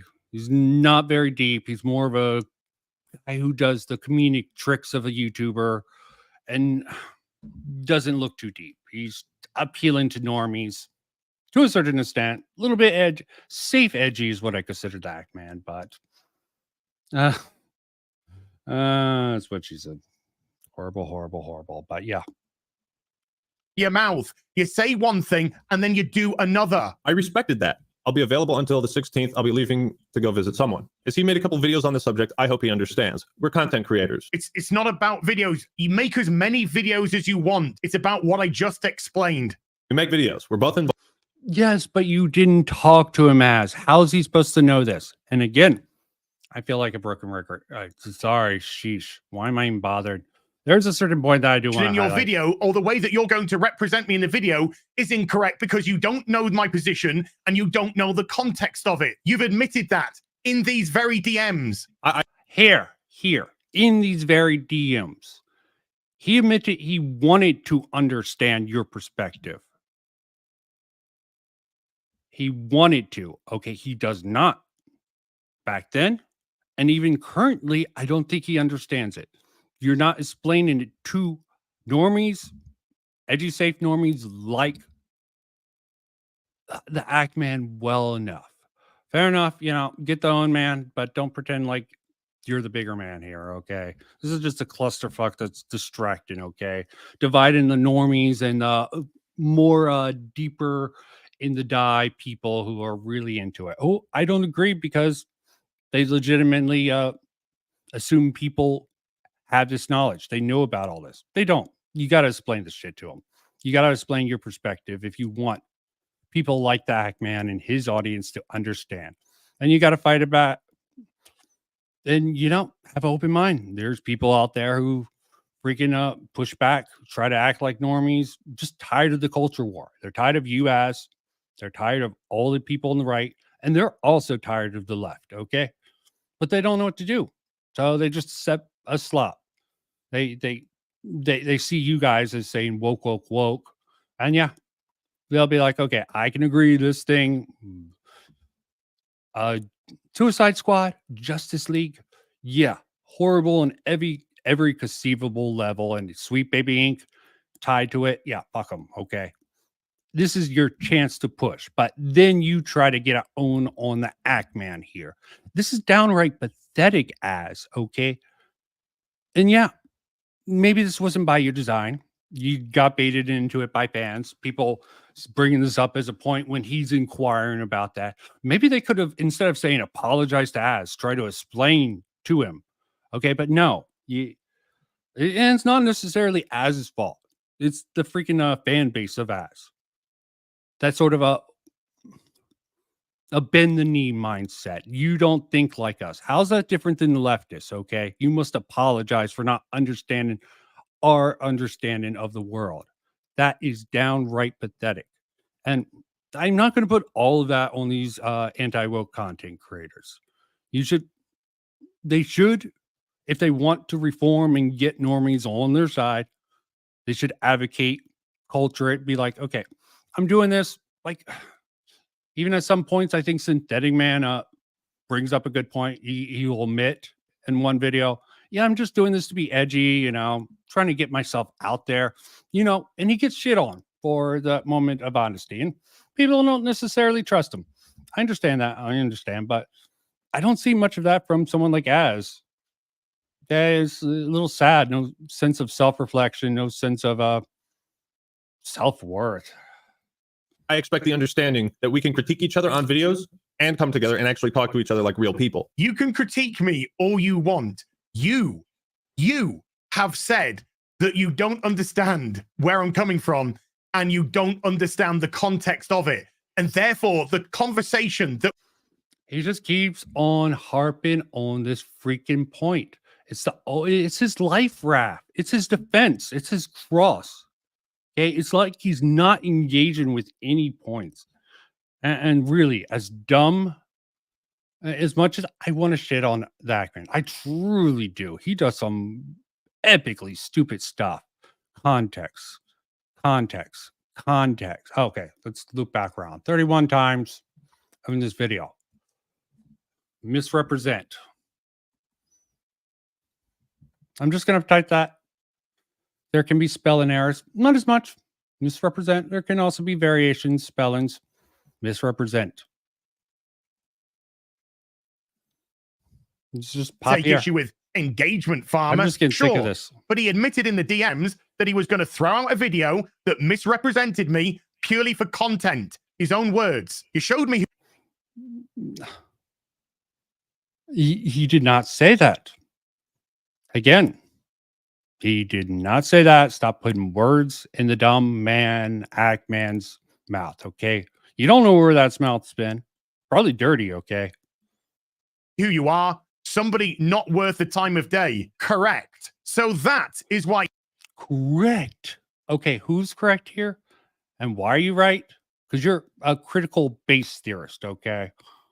Not quite the same sort of streak as the critical race theorist or the critical queer theorist, but I don't see, you see it as a systematic problem. I can't even argue against the systematic argument, but I see it as a broader sort of systematic argument overall.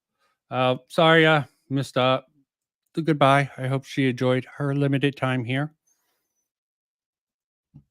He responded with, look, dude, I got the DMs that expose everything you say here as a lie, which they did not. I'm still willing to talk to you in private or public and not go down that route. You did go down that route. You leaked Mauler's DMs. You broke his trust. Yeah, sorry, I don't put too much effort in Mauler's trust. He could have clarified a lot of this. He could have been a better advocate for him. Okay, you baited. You knew it was Mauler. This is sad, okay? Yeah. I'm not going to say that Ackman's perfect. He's not a complete dumbass. But definitely the 4Gs apply here. Probably even more to Az than the Ackman. Ackman genuinely came off as someone trying to communicate a certain idea, trying to do the right thing, and still fucking up. This seems like a intentional a repetition of the same point, same sort of talking points over and over again, not sort of bringing up, using his own sort of DMs instead of actually showing how the Ackman misrepresented it in Az's video. As far as I know, he hasn't done that. How did the Ackman misrepresent you arguments? I don't even know. You never explained it from what I've seen. If there's a clip, okay, I'm going to be doing a panel. Going to be inviting anti-woke, but you know what? Unless there's really, that's pretty much the end of it. I think I made all the points I want. Now let's shit on some of these lefties, okay? I really don't like to push back on these anti-woke people, okay? But when they're doing something stupid, I'm pushing back on them. And now let's have some fun with a little bit of lefty bashing. Okay, you know, I'm a radical centrist. Both sides get the heel or whatever. Okay. See, the problem with the get into Sweet Baby Ink stuff is that there's just so much stuff that people are already covering. I feel it's redundant for me to cover the same exact issues. So I did find at least one thing, and maybe I'll go for updates, you know, up to date lefty cringe. Because, you know, I got to balance out this. I feel really bad. But again, I'll keep my same points. This is really fucking stupid optics. And frankly, you're not going to win the normies over by attacking the king normie, the Act Man, okay?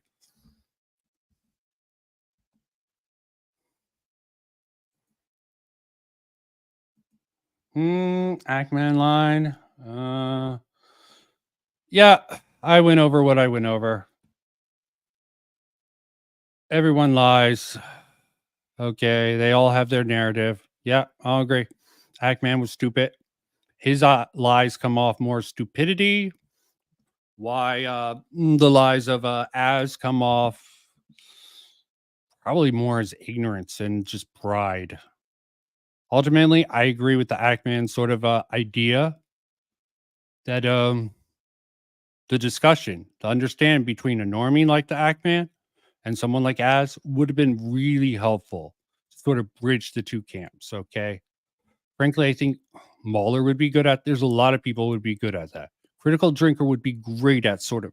That's why I'm thinking it would have been great if it would have been Mahler, Critical Drinker, Az, and the Ackman all on the Critical Drinker after hours. I think that would have been the ideal solution because Az does not communicate some of his ideas well.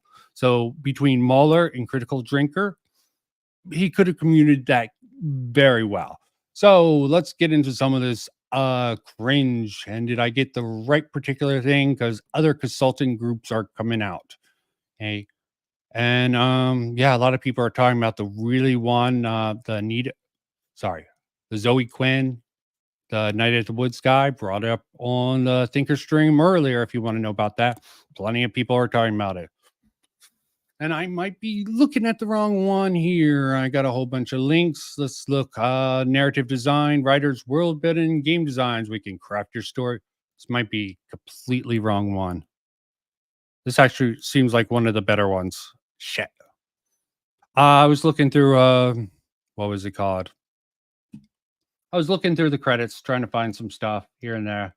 You can find some gems within, if you dig through some of the stuff, but it takes a lot of time. And, you know, I say I'm lazy, and generally I am, but I'm not a completely lazy thing. Here it is. Beautiful thing. This one is truly beautiful. Sorry, Silver String Media. I was just checking on let me just, oh yeah. No, sorry. They just frame their stuff a lot better. Let's see if there's any cringe here before I move on to what I really want to get into. Okay, lame. They haven't focused on anything of a value. Should that matter? Don't know. At least they're not working on any AAA game or any game I really have any investment in. And they don't even have a really bad thing. If they're one of these woke places, actually, here reflects the diversity in his life a little bit there. Okay, I think it's fair to actually bring up the diversity at the end. It's when it's the focus, like we specialized in diverse and blah blah blah.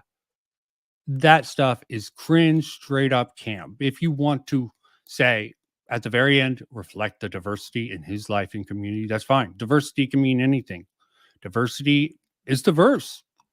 Okay, some people are hypersensitive to some of these things, and maybe they should be. Don't know how this got on my little string quartet. Might not be as bad. Oh, Timon deemed to show up. I did not see you send that. I feel like an ass. Oh, I sent it a while ago. I assumed you just weren't at a. Oh, here. No, wait. Yeah, Okay, yeah, this is why this particular. I feel like thing. an ass. I should have noticed it. No, the page you're looking for is the Silver String Media about. It says a Silver String Media is a queer-based video. This is You want me to send you the link? safe. Maybe here. Okay, yeah. I wasn't on the main thing. Okay, yeah. Queer-led video game narrative. Sorry. I actually don't have a problem with how they actually have this. No, yeah, this they is say the queer-based. Queer-led. It seems harmless. Okay, I'm perfectly fine. This with is the one. This is the one that Sparkles was asking about. The one Lego Butts was a part of. What is it? What's the Twitter handle? Felix is something. Yeah. I just know it as Legos Butts. That's how everyone's been Most doing. people It's a notice funny Lego. name to go with. Sorry. Yeah. This is the one sort of- Lego Butts has been at since about the end of Gamersgate. Okay, well, face value, it doesn't seem like anything significantly horrible. I mean, yeah, maybe a little cringe, and maybe they just have better language than other places like Sweet Baby Inc. and Black Gamer Girls. They're less I'm sorry, I was just like, less obvious and less cringe. They could be just as bad, but this is not the thing about on those websites. The things that came up, I was gonna say too. Let me just clarify what, if you didn't see in chat, about what I said about I think both act. Hey, no misinformation, okay? I said about all this is speculation, okay? No, I said on the thing on As versus Actman. Actman at some point, right after the Quantum TV thing and his demonetization, his content took a massive L. He went insane. His whole sort of dealing with Tommy C, that was just borderline insane. But I can understand it partially. You get freaked out that this dude just calls up your mom and talks to your mom I don't want there to be any beef or any trouble or any actions. That would definitely freak me out, especially if it was the first time that happened to me. That's what I hear it goes. The thing is, what got him in trouble was the fact that YouTube actually was trying to side and protect Quantum. And then that's not necessarily true. But okay, yes, they didn't take the steps that a lot of people thought should be taken against Quantum. But there's a lot of background material. And then the thing about it is, right, he then, out of revenge, contacted Actman's mother, and then Actman went off the deep end, threatened to do the doxing adventures, and got demonetized for being. Yeah, but let me ask you, the sort of things that Az brought up, the sort of tweets targeting him, aren't those obvious jokes to me? Aren't those obvious jokes to you, or am I just the only one? I think they were jokes because. And do you think they were done with a target intent to sort of send harassment his way? I mean, there was probably a byproduct of that, but I don't think that was the intent. There's part of this discussion. If you look at the first, Vincent. So the thing about the pronoun things was 7 hours in when he encountered the clone female general thingy. Oh, yeah, I probably skipped the section. Sorry, folks. Then I skipped a section where Actman took him out of context by bringing up the pronouns, why the clip was 7 hours in. He was basically bored out of his near gourd, and that was just the breaking point. Now, Dan Vask asked to use the clip as a viral clip. And I know about the context. It just doesn't seem to matter to me. I don't know how that extra context matters. Did you show the How does that context matter, Tiaman? Okay, I'm trying to figure out how that. Explain this. Yeah. Did you notice why Dan Vask then? I think it's in the first or second video. Asked him about those good old days. Yeah, Tiaman's been busy with his own thing. Sorry, has then asked him if he could use the pronouns thing. He goes, yeah, fill your boots. But even Dan Vass said it might get him in trouble with the Twitter crowd. That's when Actman piled on him And Actman's first response was to try to capitalize off of it. Okay. Does that make sense? That was hilarious, though. Okay. And I still criticized him because it definitely seemed like he had that prepared, the pronouns rant. The big thing about this is that set forth some very bad blood between the two. Both had never really talked to each other. They've only known each other in passing. Because they've both been on EFAP before, and I'm sure they've had other close tie-ins. Okay. Now, how I found out about Sweet Baby Inc. was when Griffin Gaming talked about it. Yeah, Griffin Gaming found out. Griffin Gaming found out. They've been talking about. How long ago did he get that? I heard about it probably when Az eventually, because I watched the Critical Drinker with Az and Edamame, the king of the woke clickbait, and it was the sort of. By the way, I looked up the things, and this was all about 5 months ago. When the Starfield thing. Sorry if I had known this. And people started drifting into the Sweet Baby Inc. about 3 months ago. 3 months 3 months ago. Okay. 3 months ago was. Frankly, even though people give upper echelon shit, I really liked his video on a Sweet Baby Inc. and BlackRock, because it had a lot of solid data at the end, sort of explaining found in the smoke and mirrors. Upper echelon is a really good boy too, because I have to agree. I might have to fact check him on some of his stuff. You have to fact. He came with out of the Doom Eternal. That could be misunderstood. Doom Eternal was his L. But maybe it was just his L, and he learned his lesson. I mean, he had something for the similar most with part came out of the Division community.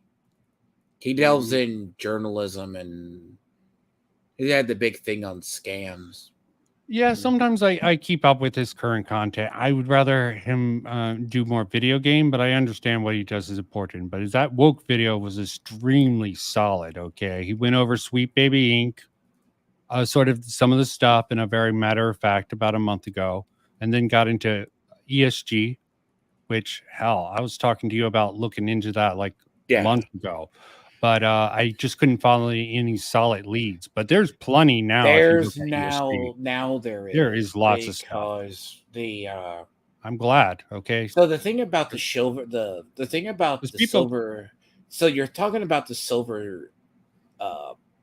String media. I kept calling it silver string.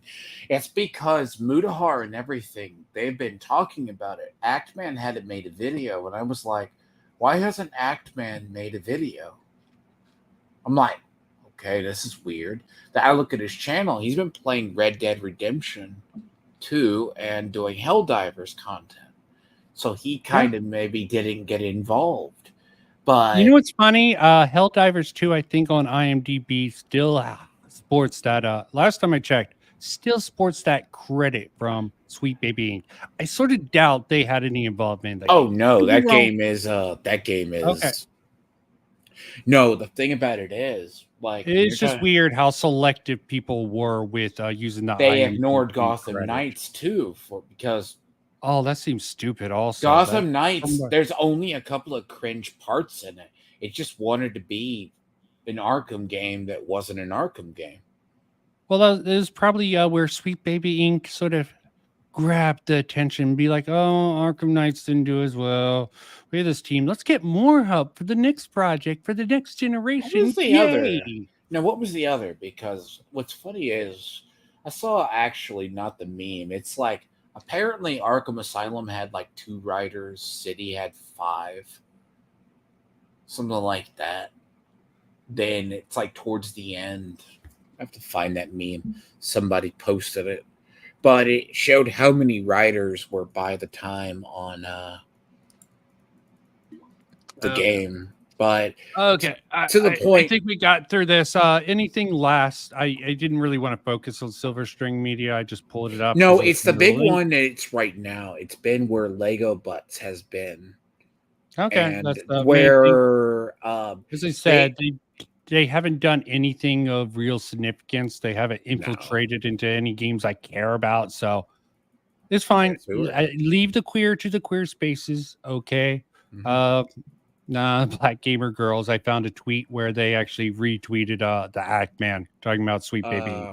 Basically, Grums has been all over a lot of Sweet Baby stuff too on Twitter. Oh, a lot of people have been. Grums resurfaced everything. He is an excellent source. Okay, I would suggest following him. Don't think I'm against the people who are legitimately making arguments. It's sort of the people I see regurgitating sort of the IMDb like Forspoken. As much as that thing was the reason why I haven't done mine section, because I've been dealing with the Comicsgate stuff, which is by far cancer. But yes, you're dealing with that, and that is cringe. Hell, that came up on Tommy C. Even really? Someone had a really weird schizo theory about Az, and we're trying to relate it to the sort of conflict. I think they were overestimating how credible EVS. He brought up the fact EVS was really going after Eric July, and Az is feeling the pressure. I'm like, sorry, I'm not seeing EVS as a credible source. See, what people don't get about Az, is some of his not all of his content appeals to me. Yeah. Okay. Occasionally, I mean, I'm not going to say he's complete dog shit. I just think he's the intellectual. I mean, he gets the things that are real simple, but you get into anything really complex, and he's just talking out of his ass. He's out of his depth.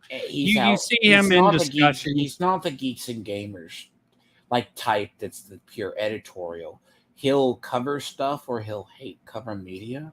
That's why, like, I've tried to tell Gray, like, to cover actually good television shows. Like, I'm watching Shogun and Masters of the Air, and I'm waiting no one cares about covering good stuff. You want to go to cover bad. But, like, I don't know. What I say is I've also seen it funny, too. Like, I've watched as and other people do stuff. Gary does this as well. He intentionally tweets bad crap so it gets traction just to rep people up. Yeah, fair enough. Okay. But in this case, it's very okay, Jamon.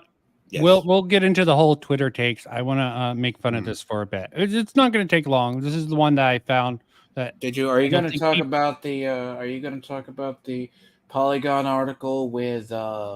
Well, after I get through sort of going through this, we can go to Twitter and do a few things before I close up the stream. Like, no, I meant Mary Kennedy. Is that the one that tried to infiltrate the Discords to make people? I have no clue. I wanted to sort of harp on a certain point, and it doesn't seem like anyone's going to jump on this. I found it particularly interested because she has her own website. Hi there. I write video games, comics, books, and way too many tweets. That's not very good. Associate narrative directed at Zambia Games. That is not very telling. Okay.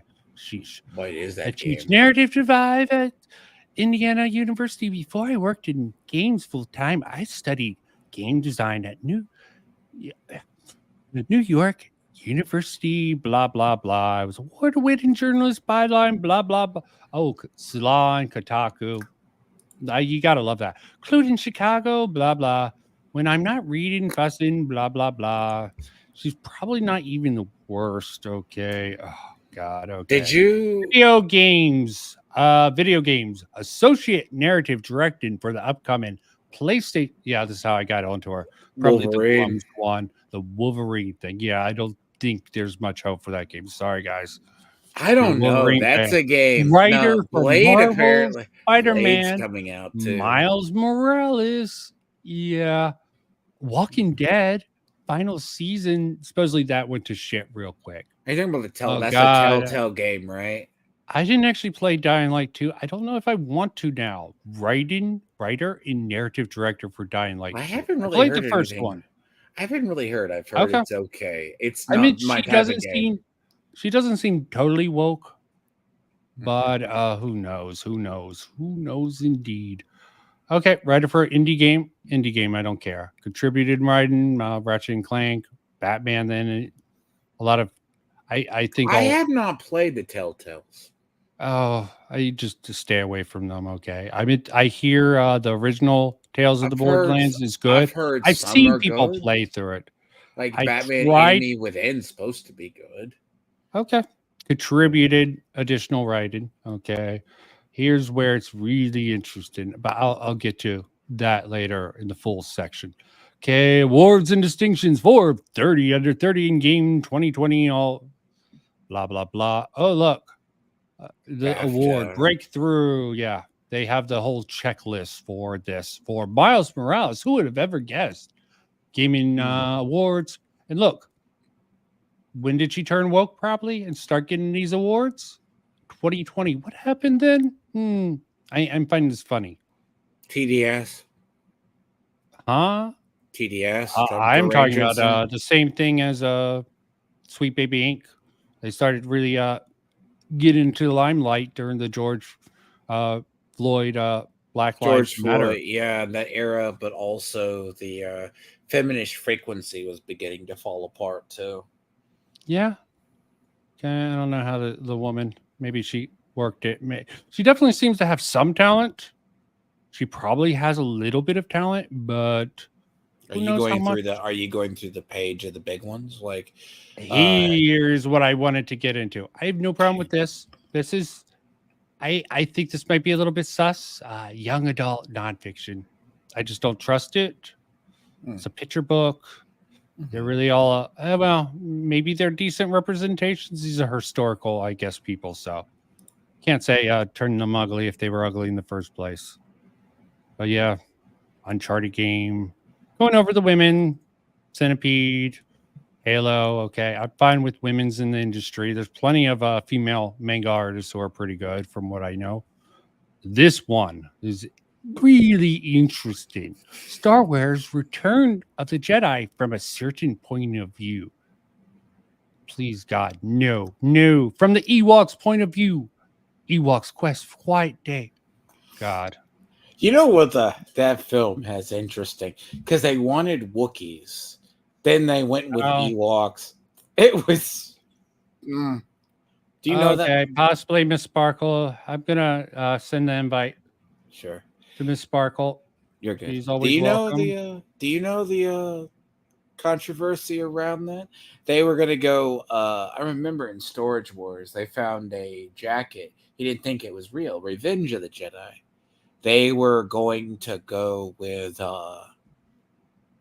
what was it? Revenge of the Jedi versus Return of the Jedi. Then they were going to use Wookiees instead of Ewoks. Or no, they wanted to use Wookiees. Now then they used Ewoks, which are giant teddy bears. Because they were cute. Yeah. Okay. Awful. Okay. Sparkles, if you want to come on, you want to argue with us or whatever.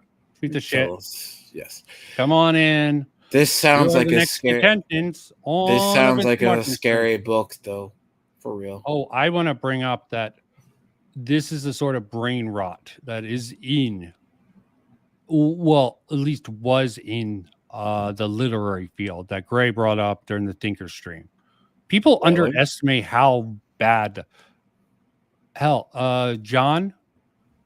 As much as I sometimes like to shit on John De La Rose because of how cringe he comes off sometimes, how much he oversells, how much of a troll he is, he definitely has a lot of good work around the sad puppies and the cringe.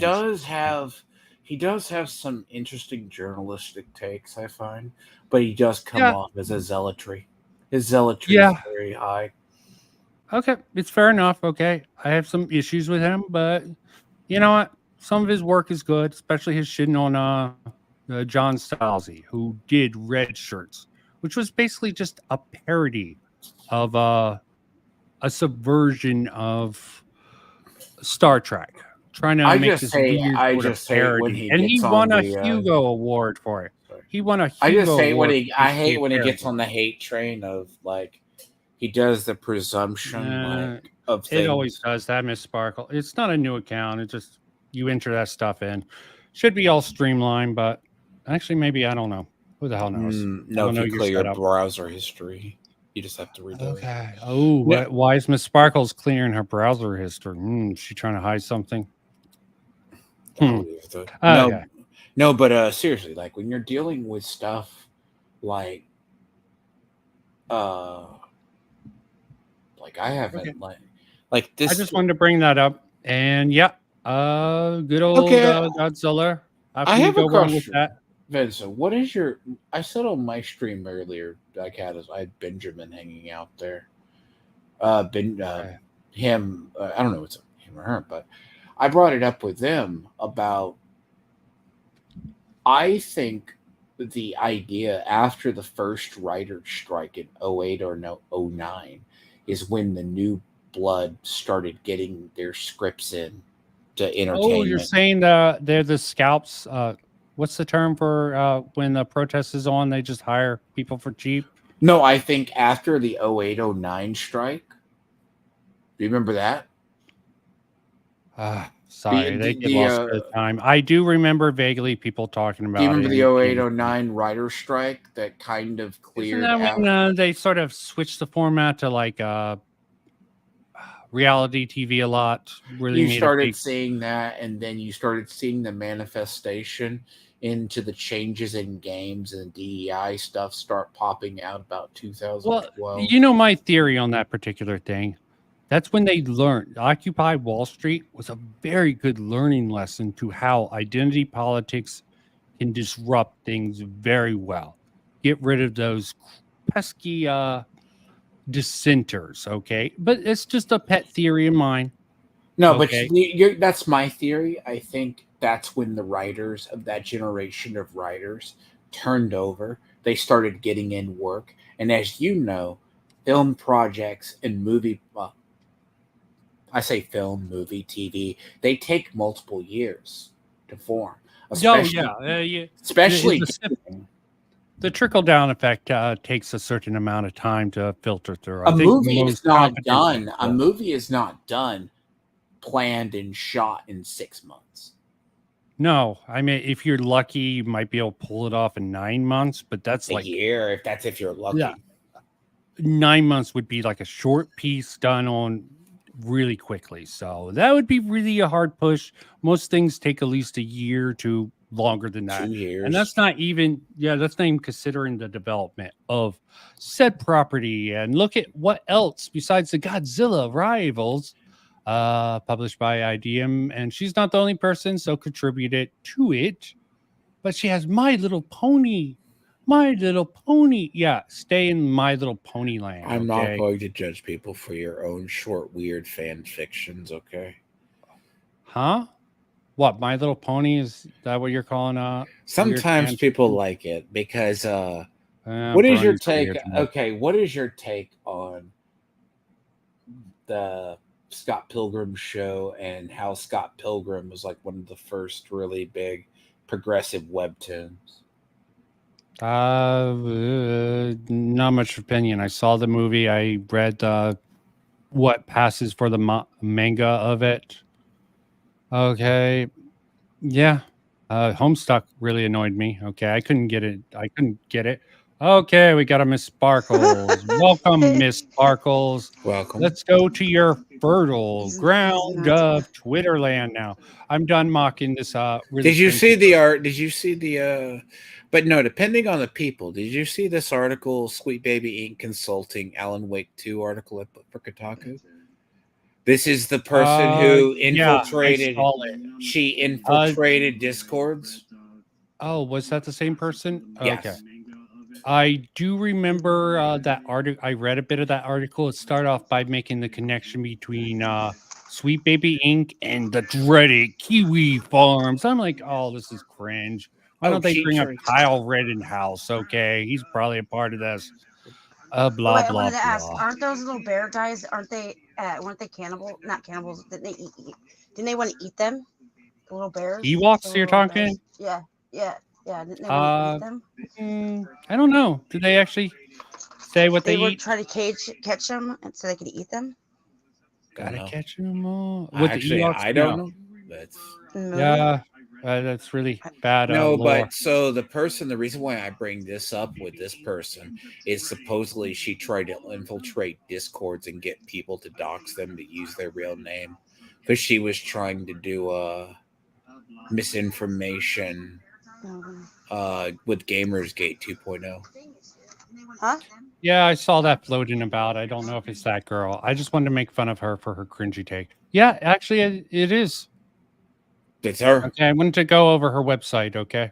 I'm talking about the what is it? The Alyssa Oh, Miss Sparkles, avert your eye. This guy's a anime fan. Big anime fan. Not even good anime. Dragon Ball. Well, okay, classic depends. Dragon Ball Z. By the way, Oh, at least some Yu Yu Hakuno show. At least okay, that's what I like to represent. But let's get off this. But by the way, Like this. are you not going to pour one out for the passing of what is it? The person? Oh, we lost the Miss Sparkles. Sorry, Miss Sparkles. We will miss you. Pop back in if you can. No, I understand connection issues. Didn't somebody just die? Akira? Did he? Yeah. What is it? Oh, I mean, I'm not the biggest fan of Dragon Ball Z. Oh, sheesh. Oh, sorry, man. Oh, I feel bad now. I mean, Dragon Ball is a beloved series. Oh God, sorry. He was 68. Yeah. Yes. Well, at least he completed. He brings up someone that I really was. Toriyama Akira, yes. Something that hit me hard was Murata dying. Okay, that hit me harder than I thought. Okay, because Berserk, I've been in there for a while. I remember I was such a diehard fan before they really Dark Horse had it. Hell, I have the couple of the Dark Horse, but I remember getting a manga and getting like a translation offline. I forget, but you know, that sucks. Yeah, that was today. I just looked, and it was 68. Okay. But yeah, what's this cringe here? A video game and then have to deal with that as well. Like they just get into every space and infest it and try to change it and twist it to their narcissism. Sorry, I really don't like these idiots just no clogging up the feed. I mean, yeah, he's gonna be reaching with his message. Everyone who speaks out is a valid voice. Okay, so as long as I have an issue with the people who use misinformation to sort of my thing on the consulting thing is right because I say DEI and what is it? That DEI and other stuff was brought in through the what's those departments? It's on the tip of my tongue. Humanities, human resource departments, discrimination. Popping up, throwing up gang signs to smoke that N-word Frieza like 45. No, but like you know what I'm talking about. That's where DEI came from. Like it came into the human resource departments, and then it eventually worked its way up. It's kind of like it's even I think they've done studies to show that a lot of diversity programs actually is counterproductive. You know, but those are the seminars. Okay, it became. I can't imagine DEI forced DEI is much better. I don't know. And it became like it actually became like what is it? Supreme Court was let's late in the day. The Supreme Court. Oh yeah, they did have that thing. That what was it? Reverse Supreme Court where you have to give positions to minorities to get into schools and jobs. Affirmative action? Are you talking about? Yes, it was reverse affirmative action, kind of. And I just think it should all go away. I understand the purpose for it originally. I actually approve of the purpose back then, but then there were people who feel we just need to learn. There were merit-based. Okay, we want the best people. We don't need black chicks just because they're really cool and hot and hip to actually be piloting these aircrafts. We want the most qualified people for certain roles. Now you're talking merit-based. Now that's when I think a large amount of people, because there was stories think I told you before the story about. I mean, there's Blizzard. some places I think representation can matter. Yeah. Like in the school system, you want to have a rough. You still want the best teachers, but there are some allowances for having the staff, represented properly with An area. the actual particular area. I mean, there can be some drawbacks to that here and there, but I think. But like in gaming, right, there was these people feeling, especially like with Gamersgate, and how Zoe Quinn and Lego Butts and all of them basically failed upwards. Well, let's not distort Akira Tom. Whatever. Oh yeah. Toriyami. I suck with pronunciations, and I feel bad about that. Okay, let's just do Sweet Baby Inc. Okay, see if there's any good new cringe that maybe other people haven't hopped on. Probably not if it's on Twitter. You know, this is fertile ground for content creation. That's why, yeah. Lego Box, Felix at home. Still, is it private now? No? But what's funny is, was a female, now a male, and basically was supposedly having sex with everybody, and how they got a lot of awards. I didn't know that. Oh, Miss Sparkles, pop back up. Welcome back, Miss Sparkles. Sorry, I had to get my son's dinner. It was delivered for his birthday Saturday. So it's not delivery, it's DiGiorno's, or the reverse. Yeah. Okay. This sort of annoys me, okay? Persona still the good. Okay, actually, that pisses me off. I like Persona 3. So basically, this is Felix. This is Felix at home. Probably why you've heard it. Devs talked about this person. Grums, basically. So this person was involved in he doesn't. Actually, hold on. It was someone else who said they weren't sure if this person intentionally DDoSed the fine young capitalist, but most people think that was the intent.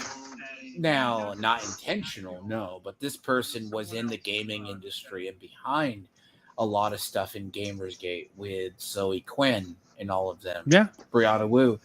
And started off as a female, I guess identifies as a male now. Basically was like, this is one of the people Zoe Quinn was having sex with on the side, along with her boyfriend. Okay. Now consultant with Sweet Baby Inc. So a mercenary to go after that darn Sweet Baby Inc. She was working at Silver String Media for a little while. Okay. Well, judge them for that. But you didn't know the story. I didn't know the full story, but she was a parent. Well, say but they were working with. Is why I got rid of my big naturals. That almost seems like a crime. Well, Miss Sparkles, would you get rid of your big naturals for wokeness? Okay, you think that's a fair trade-off? No. Okay. It seems like a crying shame. So this person is a very interesting person. They have basically been basically doing gaming consulting for near 10 plus years since Gamergate. Yeah. And I'm not sure exactly what Sweet Baby Gang's done wrong. Why is everyone talking about it? Because of this person. There was a Sweet Baby Inc. detective group formed on Steam. This person now consultant with Sweet Baby Inc. Oh, okay. Basically tried to drum up people to get it reported. Chris Kinrid is the one who and tried they to go are after it. Still protected. What is it? Chris Kinrid that works with Sweet Baby Inc. said to dox them. Okay. I don't know the details. As I said, there is a lot of people going over this content. I'm just trying to balance out you're trying to balance criminal action. The thing is, people didn't know the past history of Lego Butts, so most people know Felix at home kind of thing. Most people know this person as a thing. The thing doing the thing with the thing. Well, to be fair, by the way, if you really want to go into more details, worse is during the Gamergate days. They were Here's our having good friends. Good friend, whatever. Oh, yeah. Quantum TV ended Something up going off. to jail. I do not know what happened after that. I knew the person was charged with what is it? Domestic violence. DV. Yeah. Because Review Tech USA, he did a video. He was doing live stream talk about him. People watch Review Tech USA. People still Wow, watch that's Review amazing. Tech USA. Yes. Okay. Yes, Okay. sir. Amazing. He's my friend. Yes. You also watch him. Oh, look, Nice you guy. know, the man sits behind the desk and he gets paid $15 to take off his shirt. Okay. Yes. $50. Got it. $50. You know what? Yeah. Last time I saw him, I think his big-breasted cousin he was interviewing. Maybe that was someone else, but Yeah, he likes boobs. Hey. He does. He likes well, boobs. what guy just likes boobs? Okay. Well, except for gay guys. And Well, fair to enough, be fair fair enough. about Ladies and the thing about Review Tech USA, he's a product of old YouTube that somehow survived. yeah, like Matt Jarbo. Jarbo hasn't survived. Oh yeah, Boulder man. He Yes. hasn't. Okay. Jarbo went from having a channel of like 100,000 plus people to like barely getting anybody on streams because he apparently just not even the doxing thing that got people were reporting that he just turned out to be a pile of shit. He's woke annoying too. He really is because I was following him on Twitter. Oh, he He's hangs annoying. out with Dane and them. Like Jarbo usually fights in that whole section. He says he started a Gamergate. Matt did. Yeah. Everyone started Gamergate. There's a little Gamergate in all of us. To be fair, I mean, if you look at like the thing why I say with Here it is. Black girl gamers, the guys who consulted with Forspoken, which probably wasn't even the downfall, but I doubt their contribution made it any better. Really? Continue. Tell us you don't understand the gaming industry without telling us. I mean, here's the thing about Actman. After the whole Quantum TV thing, and he was covering from one popular game to another, that's kind of what he was doing. He went from being a gamer to a journalist. And I think he sort of became a journalist / comedy guy. Okay. I will agree with the sort of journalist thing. I still think he has a little bit of ethics left in him, you know, not super serious. Yeah, I can't really watch Skill Up anymore. Oh, Skill Up has gone down. I haven't watched him in years either. Skill Up's just become that shill review because what's funny about the Sweet Baby Ink Detected, the guy who was like Kurbetz, who was on Side Scrollers, started it mainly because of the Latinx thing. God, the biggest cringe ever. Basically, Bungie. Basically, they removed and nuked. They work with like Blizzard, Bungie. They've had their hands in almost every Ubisoft game and every Ubisoft development within the last 2 years. Like, I think it's going to become a monopoly. I really wonder if they're trying to say that Ackman's a troll. This is what the implication from this is. That's just freaking insane. He burned off a lot of his goodwill when he turned his gun towards Az. Huh? I actually have better will for him, but he's still, he turned off a lot. So there was some crossover. I think you underestimate how many people dislike Az. Okay. Oh, I do. He still has the drug addict guy who popped up on not Fringy. That's EFAP. Okay, so out of touch. Yeah. So can we get the woke back? I mean, they just took the word and ran with it, twisted the roots, fit whatever narrative at hand. Now it's in the brushes. The who's Miss Sparkles, to answer your question, my definition of woke is when you put your activism into it. That's what the thing is. I use the updated more term of it. It basically means you're Lego bringing kids, Lego butts. You're making the. It's not. By the way, I want Vincent to know the pain of walking on Legos. Oh, Why? I felt Why it do you want to before. know Okay. that? Because Yeah, he I wants felt me it to more than you suffer, and guys. I don't blame him. I definitely D-Lord's mean. I understand told you people mean. want to see me in pain. Like Do you even everyone know who I've what? ever criticized. Do you even know what that is? Huh? Walking on a Lego? Really? I know what an actual Lego is, and I have stepped on them before. D-Lord, you're so Okay, mean. You're believe it or always so not. mean. Okay, let me not go there. I was going to make a really bad joke. Yes. He loves Legos. No, I actually, it's funny. I'm more of a duplex guy. I also like Roblox over Minecraft. Minecraft for losers. Yeah. I'm glad I'm not on camera. I just made you never sound go like my full kid. retard, and I came close to it. That's what my kid sounds like. You're looking at I believe the Actman thread is still very active where he was talking about if you're curious. Yeah, I don't care anymore. I went over that. They're both dipshits. I just personally agree with Ackman's policy of getting talking to Az.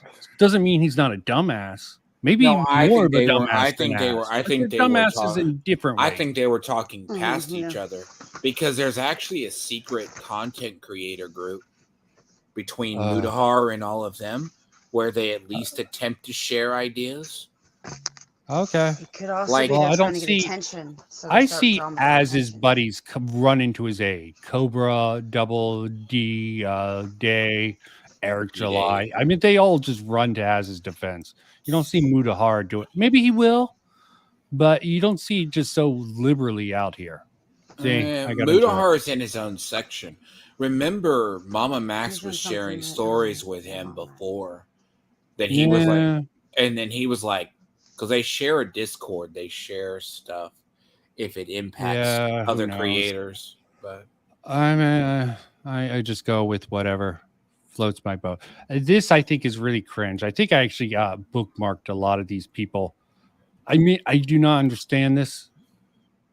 Like I've been bookmarking things to keep track of things. Yeah, I'm on the right chat, bookmarking random things. Now who's Tommy's? So you're gonna apologize to Heels versus Babyface now that he's proven to be correct, right? No. How's he correct? Okay, this is what Az was screamed about last year about Starfield. Not surprisingly, one of the many they did not. You owe Az an apology. Apologize for your sins against the almighty Az. Well, see, here's the thing, right? Az Rose. You owe Az an apology. So Az Rose. These people are NPCs, I swear. Oh, there's people in Az's audience that are this I could see vitriolic. his audience being like that, yeah. No, there's nothing wrong with being critical against the woke people. In fact, you should be critical against everyone.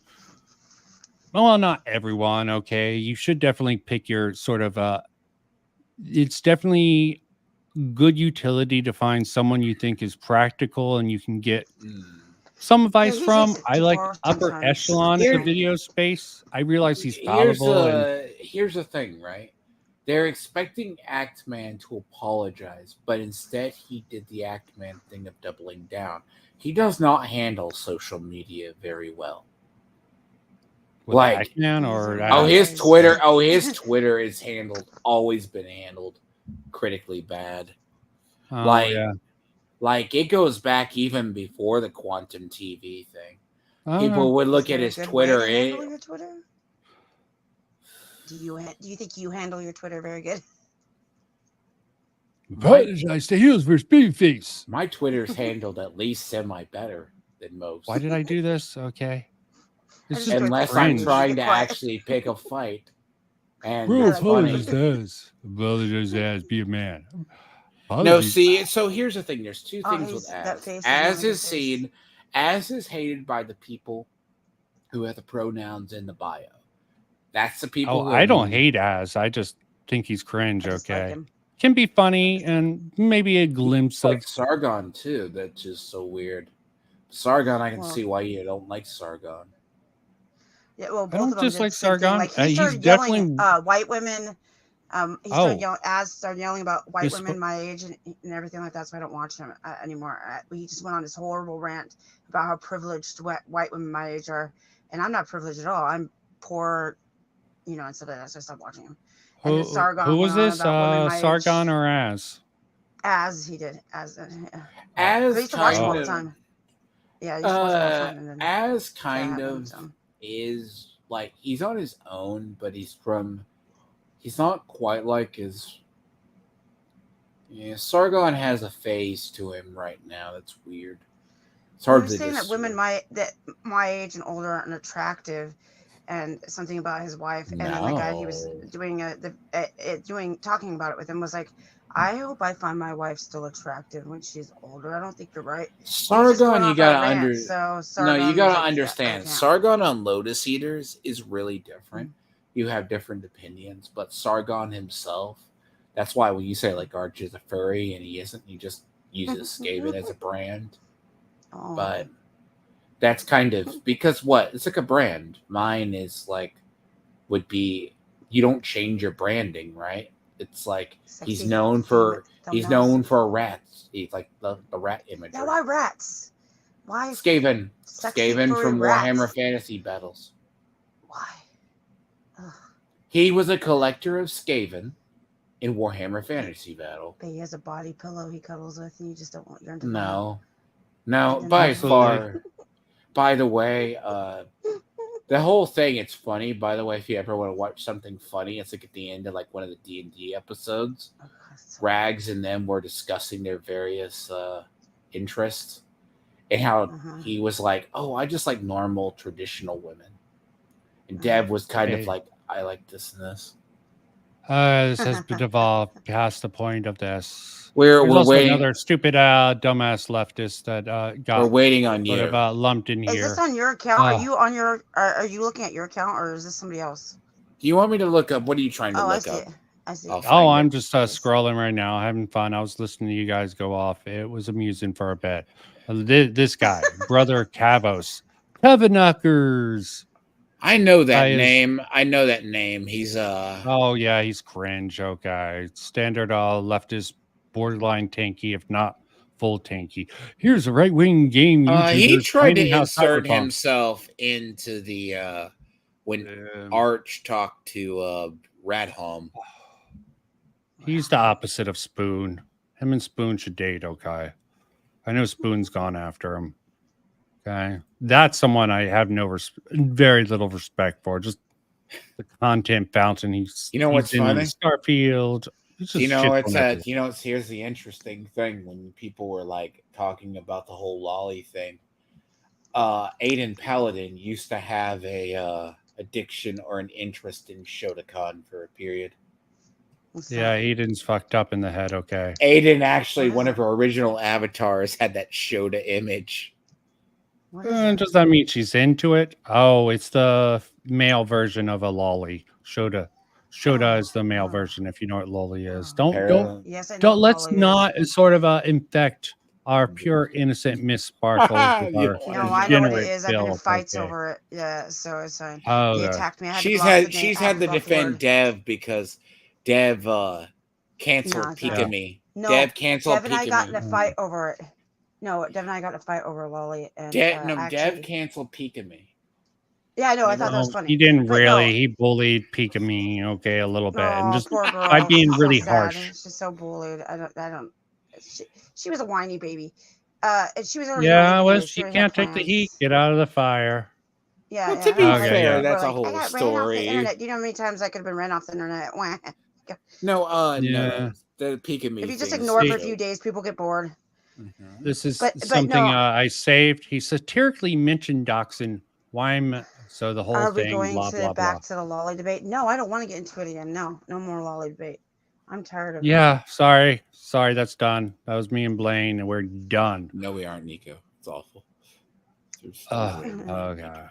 But yeah. So to my knowledge, when he got, I think that it was probably the. Hold on a sec. When he got demonetized, it's because right after the Quantum TV thing, Quantum TV didn't do what he said or what people thought should happen or punish Quantum enough. And then that's when he jokingly was on vacation and did the doxing adventures. So I guess it's okay. I'll just go doxing adventures. That's about the time he got demonetized. Yeah, I was trying to look for supporting evidence that Heels vs. Babyface supported him. If Heels vs. Babyface supported him publicly, I can't find it on his Twitter. I'm pretty sure he didn't do any videos about it. Maybe he did, maybe he didn't. But he's a critical base theorist. Okay. I mean, no one. I can look it up. I can look at it up. I can look it up though. It's a one-time thing. Let me see. I'll look that up though. Yeah, but here, yeah, this is least they could have done in a legal circumstance to remove liability. But why would you still don't understand it? This is the thing. What scares me is I still don't know the. So okay, all right. You don't understand why did they take issue on this? Let me say not this. Quantum's case. This is back. He didn't think YouTube could punish him for his off-platform activities. Yeah, very naive. Very naive. Did you hear about the story about the Phil Muduhar just did a video about this, and he's wanted by like the FBI for trafficking. It's a Philippine mega church pastor kind of thing. YouTube was still platforming him. Muduhar went over and said, "This guy's wanted, but he can still televise on YouTube." And it wasn't until like a month ago or so they yeeted his channel. I could send that to you. Because the idea is Actman got in trouble because he did the Icarus thing where he flew too close to the sun. Yeah. And I think he could have came out barely fine with this Az thing, but he handled this poorly. Okay. I think Az, if anyone looked into the video and how he's acted, I don't think he would have much credibility either. I'm not going to say either one of these guys are worth respect. Okay. They're in two different branches of the internet, really. Yeah. I mean, Actman, definitely more content, more comedy focus, takes things lightly. Gamer review. Let bygones be bygones, not the sort of zealotry of the anti-woke section. And I swear, I really wish the morality of the anti-woke wasn't so freaking autistically focused on freaking trying to make it. Because they're really just casting out normies, okay? And you need the normie support. Okay? Simple as that. If I asked you I this... kind of wonder if this drama was staged a little bit. No, it was not. I don't think this is staged. This is two people from two different spheres. And their connection is Mahler, okay? So, Mahler, and what's funny is, if he hadn't been a dick to Mahler, Mahler would have probably put his 2 cents in for him in places. Yeah, I don't wish to speculate on that sort of stuff. Oh, okay? so Mahler was I don't upset. know Is what that what it Mahler says would right have there? done. Mahler was upset? Hell, Mahler has every incentive to tolerate sort of go against Az in reality, okay? With his sort of some of his takes. Like, if anyone remembers, he got some heat with some people, like Smug Boy and others, for his take on Synthetic Man. His whole little hit piece, the Goblin thing. Oh, Well, why am I doing that? Mahler didn't say his opinion. He was upset about the DMs being linked. I just saw that. Probably a very private person. I do definitely agree. He got pissed that someone leaked it because it makes him look bad if anyone thinks about it. Very private person. I think actually Az actually exposes really the flaws of Mahler more than actually Actman did. That's sort of funny. Well, Bringing up burned a bridge though. So. Yeah, well, I wouldn't be too worried about that. Okay, sorry. Did you cover the Tommy C thing because he talked to Tommy C today? I watched it. It really isn't worth covering, okay? There really was a nothing burger. About the most legitimate thing is he brought up Mahler. He admitted he failed by not blurring out Mahler's name. That's about it. So basically, if I do a search, right, Az really hasn't talked about Actman other than the Starfield thing. course not. He wants to stay out of drama from what he's saying. He has his own handle the drama. He has his own handle drama in his own section. Oh, remember, he can't deal with. No, remember he's more in the his limits. He's in the geeks and gamers section where he has to deal with the media. That's far worse. It shouldn't be, but yeah, he makes it far worse. And let's see if there's anything new. Latest, okay. Ew, what is that? Okay. Assassin translated. No, let's do the lazy thing and do with the article. Did you see? Is your future if you're not careful, Miss Sparkles? Be careful. By the way, did you see that they? Okay, Sweet Baby Inc. How a DI firm is taking over games, terrifying you with what could happen if you don't give them what you want. Look up D-Day Cobra. I think it was D-Day Cobras. Oh, come on. Let's stop making fun of the anti-woke people. No, I said dunk on the apparently they Sweet changed Baby. or took their website offline. The thing's so ugly. The colors, everything about it, is so ugly. What, the design of Sweet Baby Inc? Yeah, they're. I mean, I don't want to get conspiratorial, but with the weird symbology, I can't help but question the design of that and the inclusion of baby. Okay, I'm not saying anything about it. It's creepy. Okay. It's ugly. It's supposed to be jawbreaker. Yeah. Okay. I don't know. I do not support anyone saying any. I know something far more cringier than this. The butter guy sitting on the butter. Well, link it if you have something definitely much more cringier to go over. Its clients include Xbox, Microsoft Domain, gaming platform, subscription service, Warner Brothers, blah, blah, blah. Published Batman, Harry Potter. Sorry, there's not much here. Okay. No, what's in this? No, supposedly they took off. And Dungeons and Dragons. They've been working with they WotC. Supposedly, I think it was a tweet from D-Day Cobra, Jeremy. They apparently took their website offline earlier today. For what reason? You think I'm Greta curious. was part of it? Oh.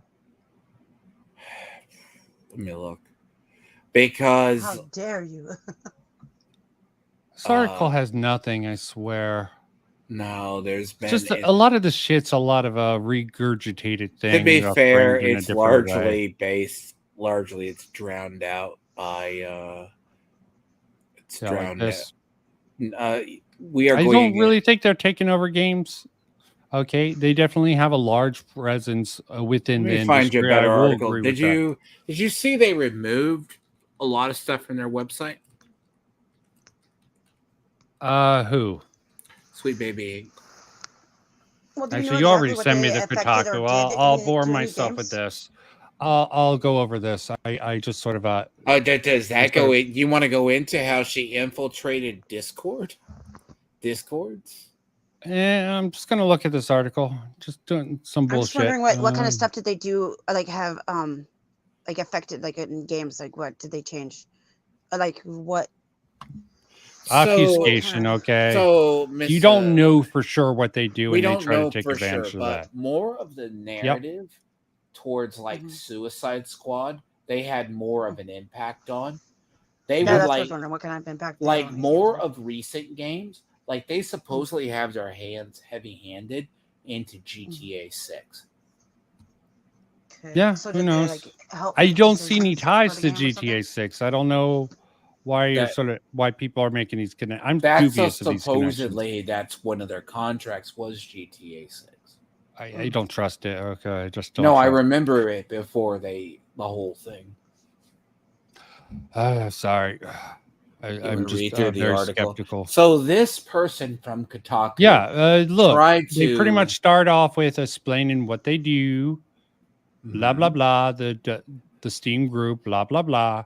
Then they talk about the Steam group, Discord, IRE, and then Kiwi Farm makes that sort of guilt by associating with Kiwi Farms. Okay, very suspect sort of because I like to look at the rhetoric. Okay, what are they doing? Okay, they explain this, then they immediately make the connection to Kiwi Farms.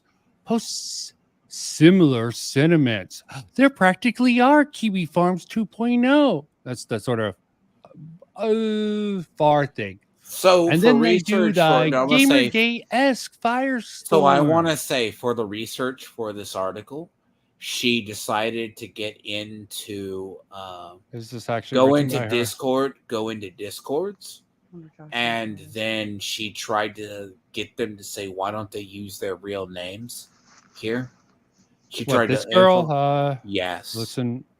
Okay. Search her on I'll search her on Twitter.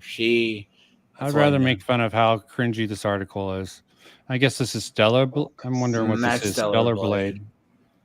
It does look like a beautiful game, but I'm never impressed with really pretty characters. I don't really care about the design of characters. I go more for game design. I mean, there are a place for pretty characters, and there's a place for ugly characters. Okay. So this is according to their. A lot. So there is this. So according to their official website, they're working with Xbox Game Studios, Electronic Arts, Valve, True Love, Santa Monica Studios, 2K, Ubisoft, Square Enix, Warner Brother Games, Finji, Polytron, Rocksteady, Co-op. I don't know that one. Compulsion Games, MF. I really like to have hard data to go off of. So they forced content into games. That's what it says on here. So there was a developer. Not directly. It's reading between the lines. Okay. So there is a developer who was caught. See, and they're using this narrative because the content Sweet Baby allegedly forced into games. No, the Kim, which can be proven, plenty of people gone over the sort of pitches with the GDC where she basically goes on her whole spiel. I'm just a sweet, innocent, black, queer woman who's trying to be protected and represent my race, my priority status. Did you see properly. Did you see what the CEO? It is definitely some strong arm Anita Sarkeesian tactics that can be proven. So what they actually do in the industry actually is a non-point for me. Okay, they definitely do something. What do they do? They don't care. How did they get into their position? That's definitely the thing you can prove. Did you see the thing on that is horrifying? Sorry, did you see the thing on what was her name? Kimberly Blair or Kim Blair at a gamers conference talking how they do development ever? No, sorry. Okay. You have all seeing eyes, Tiaman. Okay, no one can really get into this. But look at this. Okay. Alan Wake 2 game director, blah, blah, blah, dispels rumors Sweet Baby was the reason for protagonist Sagra Anderson was black. First rumor traced back to Kiwi Farms. Again, the Kiwi Farms connection. Fuck off with that sort of a conflation. Okay, absolutely not true. Rolling concise statements, similar ones made by industry members, have not silenced the conspiracy theories. Okay, then who made that decision to make Sagra Anderson black? Okay, just put it out there. If it wasn't Sweet Baby Inc., who did it? Well, we can't say that person might get harassed. Fuck off then. Okay, seriously. That's what I was wondering. Like, do they go over the games and then give their opinion? Like maybe you should change this. Then it would be the game developer. This is just obfuscation and what they say. You know what I mean? This is just rhetoric. Oh, look, likely because I did. Yeah, this is the chick. Likely because I identified as a Kotaku journalist. In it, members, frankly, I disagree with this approach. I would have fucked with her. Okay, I would intentionally let her on to come up with some really fucked up ideas. Okay, that's what I would have done. So she tried. Let me sit you. That's Buddha. But it's just me. That's just me. Okay, just lead her on, thinking the Illuminati. We believe the Illuminati and space aliens are created the god of woke who sort of oversees the black people, and they're just heralding the humanity for the alien race who will come one day, destroy the white man in the name of the precious blah blah blah. That's what I would have actually got with. Something completely insane. Okay, if you send, it would have been so much fun fucking with this woman. Okay, probably they really did Why? waste. By telling about aliens? I don't think that would mess with her. Oh, I would have just spun up some of the most complete garbage and see what sort of article came out if she identified herself. Be like, we fucked with her. Okay, there's already been a bunch of infiltrated people. Oh, and glowies. Discord expressed concern about glowies. If they're using that term glowies, that's lame. I think with Discord, it's about gay ops. Okay. Glow in the dark. Did they? Glowies are.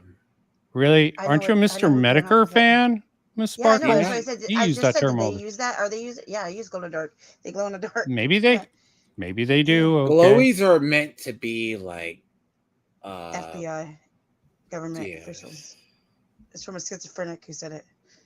Originally. Basically. Yeah. It's hilarious. I love it. Okay. It's so random. Okay. 2 members spoke to me, share similar sentiments, why they believe the Steam page are important, identify. At least 2 people were able to, they can identify games. Yeah, I think it's overhyped. I mean, I like the idea of the group, and they have uncovered some stuff. Like, I wouldn't have known about some stuff but Vincent, I'm a little bit of a dumbass. I didn't realize that's an hour video that I just linked right there. You may want to look at this. It goes over. Okay, maybe I'll skim it after this. Skim it. This one right here. What I'm trying to find is what they said it. What she said at GDC. She talked. Oh yeah. She said something. I mean, everyone's covered it. Okay, yeah. But there was a. What I'm trying to find is there was one of the developers was talking at a development conference. The white male one, the one you said was gay, the other day, or weird. He was the one. I didn't say anyone's gay. They identify as gay. Okay. Sweet Baby Inc. is enforcing diversity. It's happened now. So, do you remember the video you found that had the guy he was talking about? I think it was in your video. Like, he had it where he was talking about you just gotta lead. Gamers, point gamers, they may not think they want it, but we put it into the game to force it that way. It was in one of the videos on your video the other day. Who the hell knows? It doesn't sound familiar. It sounds like something some anti-woke person would have brought up. I only do streams. I really need I need to actually really put out one of my videos. I did do I actually what was the video you did it and it Paradise Bolt. Leon, cool guy. He basically sort of bullied him on to talk to me about that. One of these, because I need to find it myself because I want to use it. He's one of the main people at Sweet Baby Inc. He was at a developer conference recently. He said something along the lines of, yes, people don't want massive diversity in a game, but we can point people towards it, and maybe they'll grow to accept it. You can lead a horse to water, but you can't make them drink. Basically, blah, blah, blah. And then they'll eat it up, basically, kind of thing. I'll find it. Yeah, okay, this David guy. That's the name of the co-founder. Yeah, the co-founder guy. And the oh, look, they use the term detractors. Buddy. Believes there's a shadowy cabal of people forcing them to put that stuff. This is a stream straw man. Yes, there's some people who talk like that, and some people who even believe this, but more. See, this is why I hate some of the more stream people on this side. They make shit like this believable to people. Okay. Do you mean that the people on, you know, what's usually I find? See, I'm not a fence sitter like certain people, but jokingly wise, I see my opinion is there's extremists on both sides. Yeah, left and right. Okay. They're worse. Activists are bad on both sides. And yeah, and the rightoids are too hard on the rightoids. Is they're just blood in the water. They feel it now, and they've been underrepresented. So I understand why they're making these pushes that they are taking advantage. They're of trying this to culture, regain but power. they're sort of wasting their time. The cultural push, it really legitimately seems to be swinging the other way. I mean, the only thing they can do, we had the Me Too movement, which pushed the feminist shit. Okay. Then we had Black Lives Matter, which pushed sort of a CRT, racial justice, blah, blah, blah. All cops are bastards. What do they have left that people aren't desensitized to? Because I think, frankly, setting all things, all stigmas aside, I think generally the trans activists have ruined any sort of push they have. I don't think that's ever gonna they're ever gonna have their moment to shine. You could have I just don't think you could see in Arch's community, because Arch's community, we discussed this a lot.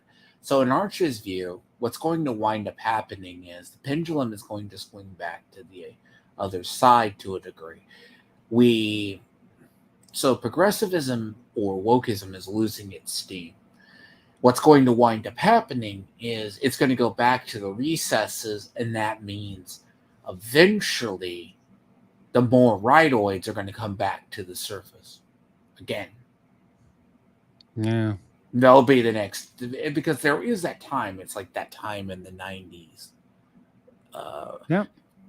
Well, you already have people like Matt Walsh pushing this sort of like a religious values that is very authoritarian. Well, Daily Wire pseudo-authoritarian. Most of the Daily Wire does it. Yeah, too many of the Daily Wire. And I'm starting to see Ben Shapiro's most moderate. Seems like actually it was funny. Ben Shapiro. I could be wrong. Destiny and Ben Shapiro actually had a good conversation. Ben Shapiro, I think, as annoying as he is and as cringy as he can get, I think he's worth something. Not very much, difficult to deal with, but I think he's a smart guy who shouldn't be hiring people like Matt Walsh and that other Clavin. I don't think Clavin's even the worst. I found something on Kim Blair from 3 years ago. She talks about sensitivity reading and how does it work. Representation as a foundation. Do you know if anyone's covered it? I just don't want to go over the same thing. I don't really care to go over this thing. I'll link it. I've never seen anyone reference this video.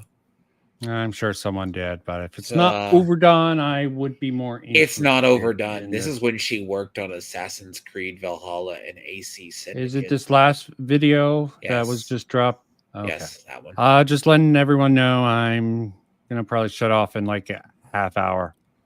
I want to go for, since I'm here and I got at least TM on here, I guess Miss Sparkles jumped out at some point, but that's fair enough. She's probably got stuff to do. I might actually shut off earlier. Maybe I'll go for 3 hours and 21 minutes. I like good solid numbers. Okay, not too long, not too short. And I really need to balance out my anti-woke criticism with some woke criticism. Balance out the centrist scales here. So let's see what Timon brought me. And this is the same. Did you give me a search? You bastard. Sorry. Okay, which one of these? Now you see me? No, I think people covered this. Okay. No, let me see. I'll send this. I haven't really seen it. It's this one. My bad. I thought I linked it. It's this one. Chat. Right there, that one. The last one. You better not be duping me again, Timon. Okay. Sorry. My bad. Sheesh. Let's do some shitting on. This is when she worked on Assassin's Creed Brotherhood. It's chaptered already. Huh? Go down to the description. Oh, okay. The chapters are down in the description. Yes. Oh, that. I haven't seen anyone really do this. This is definitely. You're like a jack of all trades. There's so much that we could be asking about. But what I want to start with is sensitivity rating, because this was a new term. Boo! Sensitivity reading is the most bullshit. It's like, make sure our content isn't going to offend anyone. Fucking hell. From me personally, and I'm pretty curious about how it all works. Can you maybe tell us a little bit about it? Yeah, for sure. So with my company, Sweet Baby Inc., we're a narrative development company. And for me, what that means is everything from, writing and narrative design to world building, to character development, to scripts, to punch-ups. And for me, what's one of the most important things that I think I try to bring to any work that I do is representation. Is that feeling of, is this authentic? Is the diversity that we have in this game authentic? Does it come from an honest place? Does it come from a real place? And shit, she's even doing obfuscation from the start. This person's talking about sensitivity reading. Okay, they don't know what it is, so she has to do her whole little spiel. Goddamn, even obfuscation and just this, where it shouldn't. This exist. is 3 years old. I have never seen this referenced. Really? Okay. It is a good find, Tiamon. I mean, could just be too droll and boring. An hour and 26 minutes. Unfortunately, I can't speed it up anymore. I think there's one that's 28, the current state of diversity in the writer's room. 28. Okay. I'm definitely interested in this section. Let's actually see how long it's going. Looks like it goes on for about 16 minutes. Let's see what we'll get out of this. Oh, and people are finding this. Okay. Guys, do not... okay. Actually, I don't know about the other stuff. Sorry, I just like coming to other people's channel when someone is being interviewed and them getting bombed. It isn't horrible. Sorry, this person might just be curious. So definitely don't harass this person. Okay. Maybe they abandoned the channel, but that's besides the point. For me, what sensitivity, the work that we do in sensitivity is often tied into the work that we do in narrative, because I don't think they're necessarily two different things. When you find, when you're reading through a story, bullshit. Oh, thinking, sorry. One, does the narrative work? Sorry. And two, how does the narrative represent sorry. players, not players, but the characters in it? How does it represent the world that it's creating? How are people going to take that world, and how are people going to find themselves in it? So sensitivity reading is looking for blind spots in the work. It's looking for things. This is the 2020 version of her. This is the 2020 version of her. Yeah, well, still after the George Floyd stuff, maybe she was pushing ahead. I really think she made the push off of the back of Black Lives Matter. I could be wrong, could have just helped. Some people say she got funding from some of that stuff. Who knows? Okay. There's going to be a lot of rumors. That's why I like to go with cold, hard fact data. Okay. And words, something coming from the words of the mouth. She's not giving much right now, so I'm probably just going to make fun of her for a bit until something comes up. People the wrong way, things that could be insensitive to a certain culture or a certain kind of person or a certain identity, and trying to not only mitigate that, but to craft the story in such a way that, we're not oppressing anybody, we're not being unkind to anyone. Okay. A story can oppress someone. What the fuck's up with that language? Okay. So maybe she goes on. So at an hour 11:42, she hey, Tiamon, let's focus on this. I will. I want to go over this particular. At 11:42, she talks about her work on Assassin's Creed Valhalla and Syndicate. Okay. Good stuff. Spoilers, Tiamon. We'll get to it. Yeah. Way too much rush to get into the game stuff, because I am interested in her thoughts on sensitivity reading, because I really hate the concept, and the way she's represented it is crap. Anyone, and we're representing folks in a positive, supportive, or engaging light. See, are you able to influence how many or in what manner women and minorities are included at the planning stage of a game, or can you only give feedback on existing characters already in the script? So for me, that's why I tend to focus, my form of sensitivity reading or risk assessment and the work that we do on building the narrative. Because I think there are two kinds for me, kinds of. Of course, they need to have control of the foundations, okay? Without the control of the foundations. This is actually very what she wants comparison to what she gets, maybe. She's trying to worm herself way. I can't imagine that she didn't work her way into. Maybe I'm incorrect, and people could be honest and truthful about her involvement with Suicide Squad. Foundational principle versus afterthought. I mean, I don't even see people talking about sensitivity read and talk about yeah, I need to get into the foundations, make sure that is structurally sound. It sounds like you're trying to do the world building, so you give the writers a guardrail. Okay. Oh, I only created the foundations that everything was built on the back of. Okay, maybe I'm reading too much in. I have a question. Wouldn't you do world building? Let's say you're a DM or you're trying to design a game world. I'm sorry. I am so sorry. Pressed by Rings of Power. You can talk about it, man. Okay. Well, we're here for you, man. We should start a sensitive group, a sensitivity workshop. So all the victims of sensitivity. Go on, Timon. Wouldn't you, if you were designing something as a creative person, come up with the basis of your world? Let's say like you're trying to be a DM or you're a story building. You're going to build your world. Is that a rhetorical statement? Yes. You're DM, you're going to do this. But like if you're writing a question story, is sensitivity reading and risk assessment. And she starts talking about wanting to that be having the underlying framework. Your foundations, you want to work on the frame. You want to work on. I'm just saying, wouldn't it be right if you're designing something? And I guess if maybe she explains this later on, wouldn't you start with the foundation of your world and your system? If you're the writer, you should be doing this. If you're the creatives, it shouldn't be a contractor who comes in to establish that for the writers. Hey, that's just freaking insane to me. And definitely, as was brought up, the Rings of Power probably had this problem from the very structural foundation. I have to ask Nico, did you cheer when Galadriel took the volcano to the face? Well, I'm sure he'll get back to us. Delay, but I'm sure he will. And one of them is that you are presented with something that's more or less finished, that's already in there, and kind of your job there is to tell someone, okay, this might be offensive. This character feels inauthentic to the this identity happens of in WotC right now. Or this this plot point is a trope that have negative. You can't say barbarians or savages anymore. Yes, very kind and caring. Remember. Before you know it, you're racist. And kind of identity.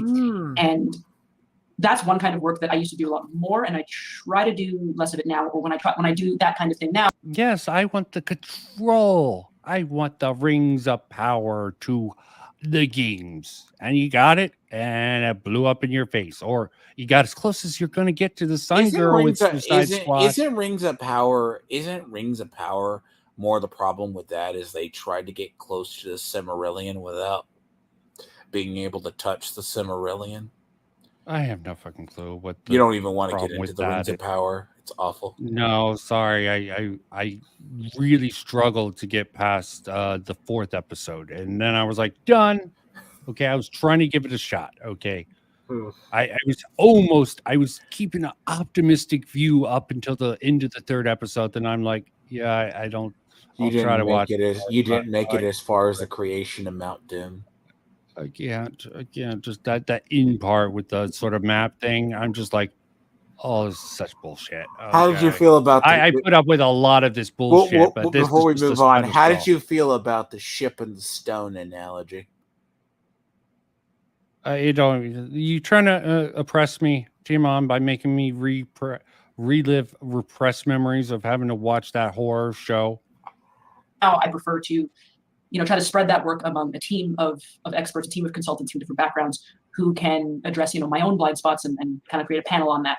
Because that's an area where, there's not a lot of question. Yeah, also another inherent flaw with all this outside of diversity. Does she work in an echo chamber? Too many cooks. Does she work in an echo? She would say not. She has plenty of diverse opinions of different people of different sexualities and genders. Probably. I mean, hell, even though I think that one guy, David, I think technically qualifies as a white male. Probably Jewish, probably self-loathing. version of that. And, you know, they've been reformed. So they have been, who knows? I don't know much I about think these he's people personally. probably LGBTQ, so he gets the pass. Probably.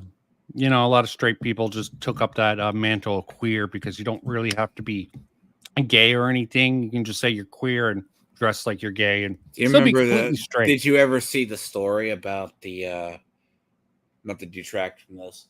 There was a story like a women's conference claimed they were being discriminated against because half the people there were male because they clicked the checkbox they were non-binary, and the female conference didn't want to kick them out. No. That's funny story, but not germane to this. Let's get okay. There were 26 writers in Suicide Squad. Okay. Creative input that they're necessarily going to allow, allow us to give because they're so far along. So a lot of the time, that kind of sensitivity work results in cuts of certain things or slight changes. But what I prefer to do, and I don't really call it sensitivity reading, but I think of it as just bringing representation to something. Okay, we got your answer. How's that? Is that satisfying you, Timon? Yes, it's good. Okay, that's fine. Okay. I sympathize with you, man. I should start doing woke trauma group. Okay, where did the woke touch you? You can tell me on this doll. Is trying to build a narrative and a story that include moments and elements custom made to bring representation and joy to people, because that's kind of where Sweet Baby lands on it. It's that I did a talk at GDC called Representation as Innovation, and for me, the idea that we can create something new, create something exciting, create something fun if we go in and from the ground up build something that includes everybody. It's a lot stronger. That's really interesting. I'm kind of curious about, That was interesting. All I heard was wah, wah, wah, wah, wah, wah, wah. It was pretty much the Peanuts adults. Okay.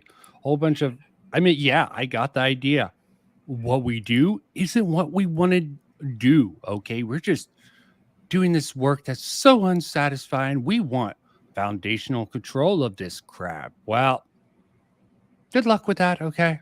Let's see how well this works out for you. Sorry, I don't think they're going to get out of this one. Unless some dumbasses sort of fuck it up, okay? Dumbasses, anti-woke dumbasses, don't fuck this up, okay? This is the best time to shine, okay? That's my main concern. Okay, seriously. It's going to annoy me if there's going to be some fucking Milo Yiannopoulos or some other dipshit who takes lead of this thing and does something completely stupid or it. See, I would be curious. I don't know if you've run into this with Assassin's Creed in particular, but you talked about, tropes. And maybe because this could be a stereotype, or that this could be harmful to people because there are already certain attitudes maybe associated with it.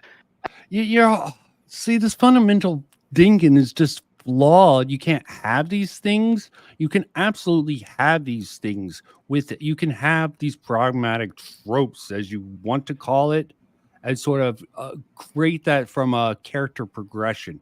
But they're like seeing these things as something that needs to be avoided at any cost. Yeah.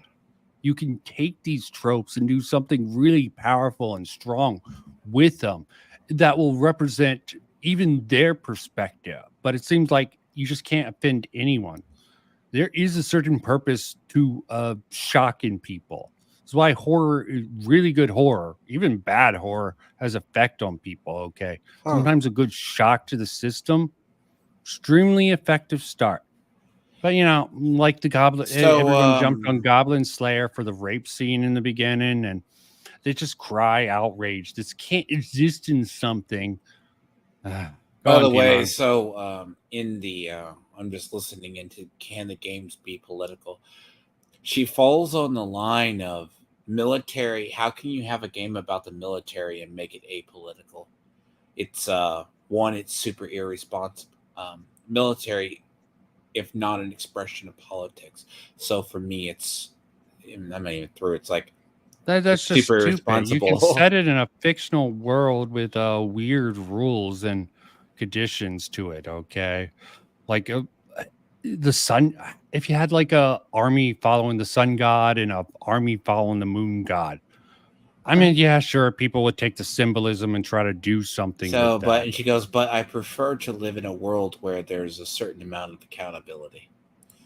Okay. Yeah, that's in the gaming apolitical section. Oh, spoilers, Tiamat. And these are historical games, so those tropes they are based in history. Is that something that you? Yes, Assassin's Creed are usually based in historical. I think for something like this, what you have to remember is that the history that we're aware of is heavily biased by the culture in which we live and have lived since then. So when we create stories about colonization, we're generally going to hear from the colonizers. When we tell stories about, oppression, we often sugarcoat it because a lot of those oppressors are still, systemically and structurally with us today. So we are still. No, fucking hell. These are assumptions that will limit your abilities to do fucking jack shit. If you have to tiptoe around with these preconceptions, and hell, even from a structural standpoint, you're gonna instill this sort of mindset going into games like this is extremely toxic and damaging. No wonder Suicide Squad turned out to be such a shit fest. I mean, and there were people mad because in Assassin's Creed, Origins, you couldn't have a gay character. No, I don't care about that sort of shit. Okay. Woke, anti-woke, they're all a bunch of bitches who like to find. No, there were something to actually whine gay about, people okay? mad they couldn't play a gay character because the concept is the assassins are supposed to continue with the bloodline. How, if a person's gay, do you continue a bloodline? Well, they can be gay for they can be the opposite of gay for pay. Okay, there's plenty of I'm sure there's plenty of examples of gay guys or gay women who naturally went that way, who just still popped out a child. I still had Because sexual intercourse for the sake Assassin's of- Creed Origins is how you're supposed to get the assassins in Rome Okay, and I generally just don't care about that. or okay? Greece. No, Origins is into Greece, and Greece feeds into Rome. Okay, and you're feeding into my frustration of this, but yeah, I'm not mad at you, Tiamat. Sorry if I raise my voice, Tiamat. I'm not mad at you. I'm mad at the stupidity of the world, where there's so sort of a focus on this. This is about stories, and she's talking Assassin's about Creed is usually structural crap. Assassin's Creeds are usually historically based. I mean, there is a certain amount of freaking logic to systematic and structural, but you should not let those little shadows of what existed in our society dictate how you go forward. Fight against the fucking world. By the way, did you do notice not let the world construct? Did you notice the two key words she used? Colonizers and history is written by the victors. Oh God. Simple hero's journey story. It's so freaking oppressive. Yeah, I know. Okay. There's a stupidity of it, just hurts my head. I mean, if you just the hero story is iconic for good reason. It's almost mapped onto our brains. I mean, I don't think a hero story on its own can be rather boring. You always got to spice it up with some variation or some trick of the theme. So, question to people: would Rey have been less sufferable if she had a hero story, hero's journey? I think that's a moot question. Okay.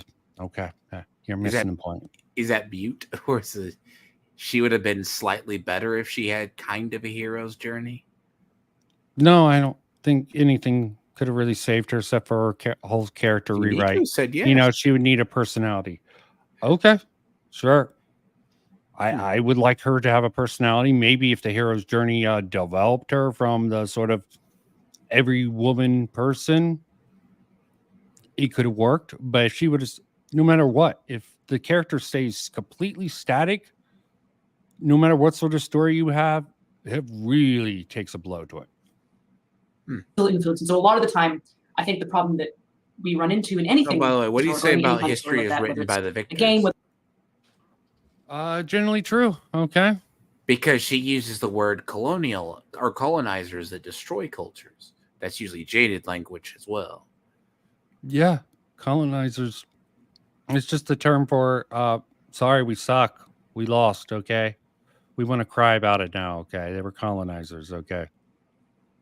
Whether it's a movie, a TV show, whatever. Yeah, I'm going to take the hard stance on that. You're just being bitches. It is this feeling that everything we know about the oppression, about the structural, the structure of their society, the stuff that we think is, a given, feels natural. Why do we need this freaking lecture for a talk on sensitivity reading? Okay, they really are just trying to inject all these buzzwords because they can't. They have the NPC script. They don't know how to deviate from it. Everything's connected back to the fucking proto or neo or original Marxist sort of fucking concept of the world. They can't sort of learn.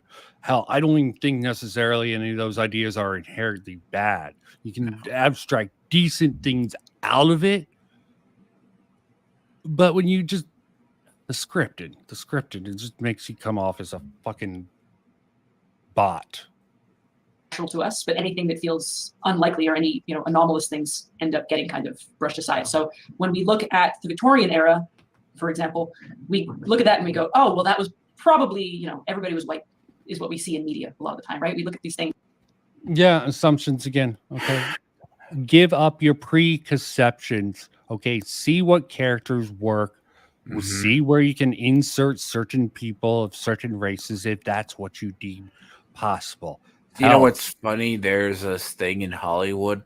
Someone was saying you have to stop doing historical films because there's too much. Someone was saying there's too much whiteness, like when they did Black Anne Boleyn, right?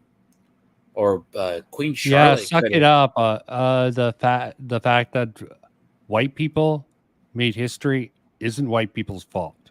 Okay. No, it's like a history. If you're going to a history on Victoria, England, with a royal family, likely they're going to be white.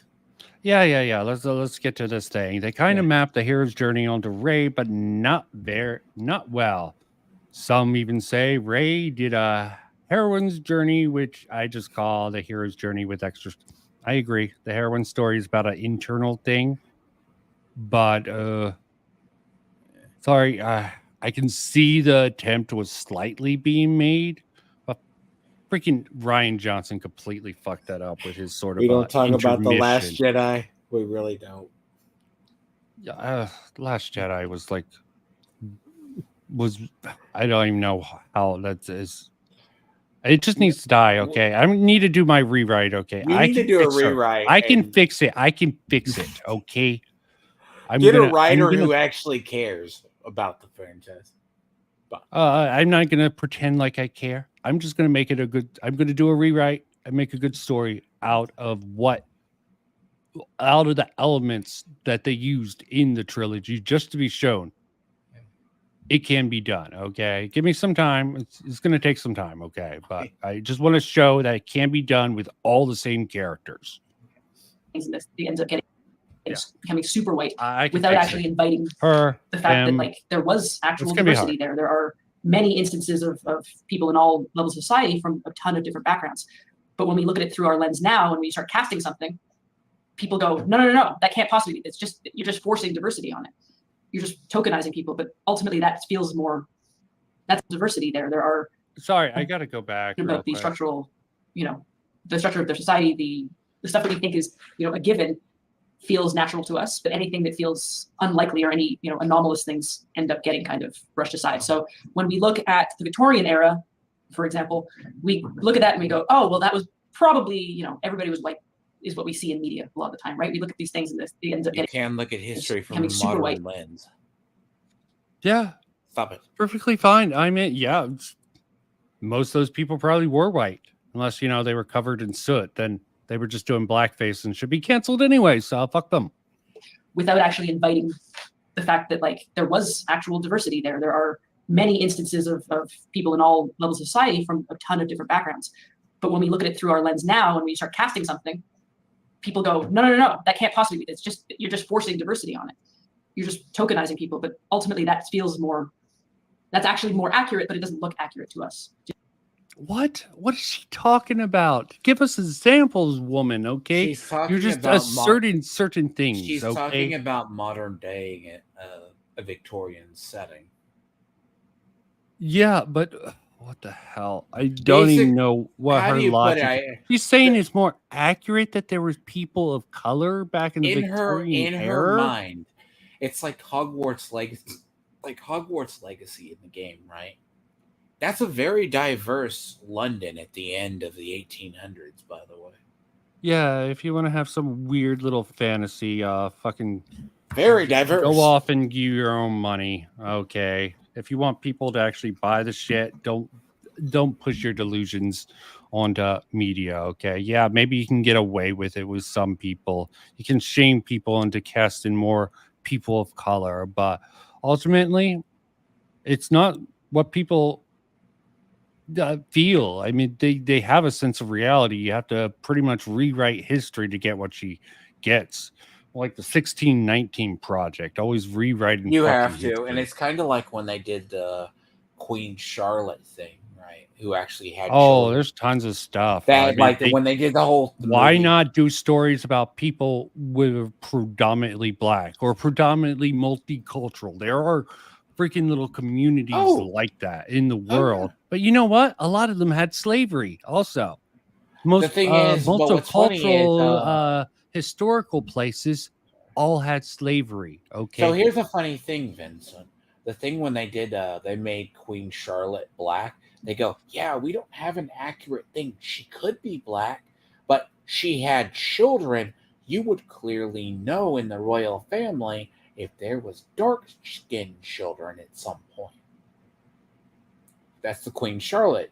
And then they went back when they said, oh, Cleopatra could be black.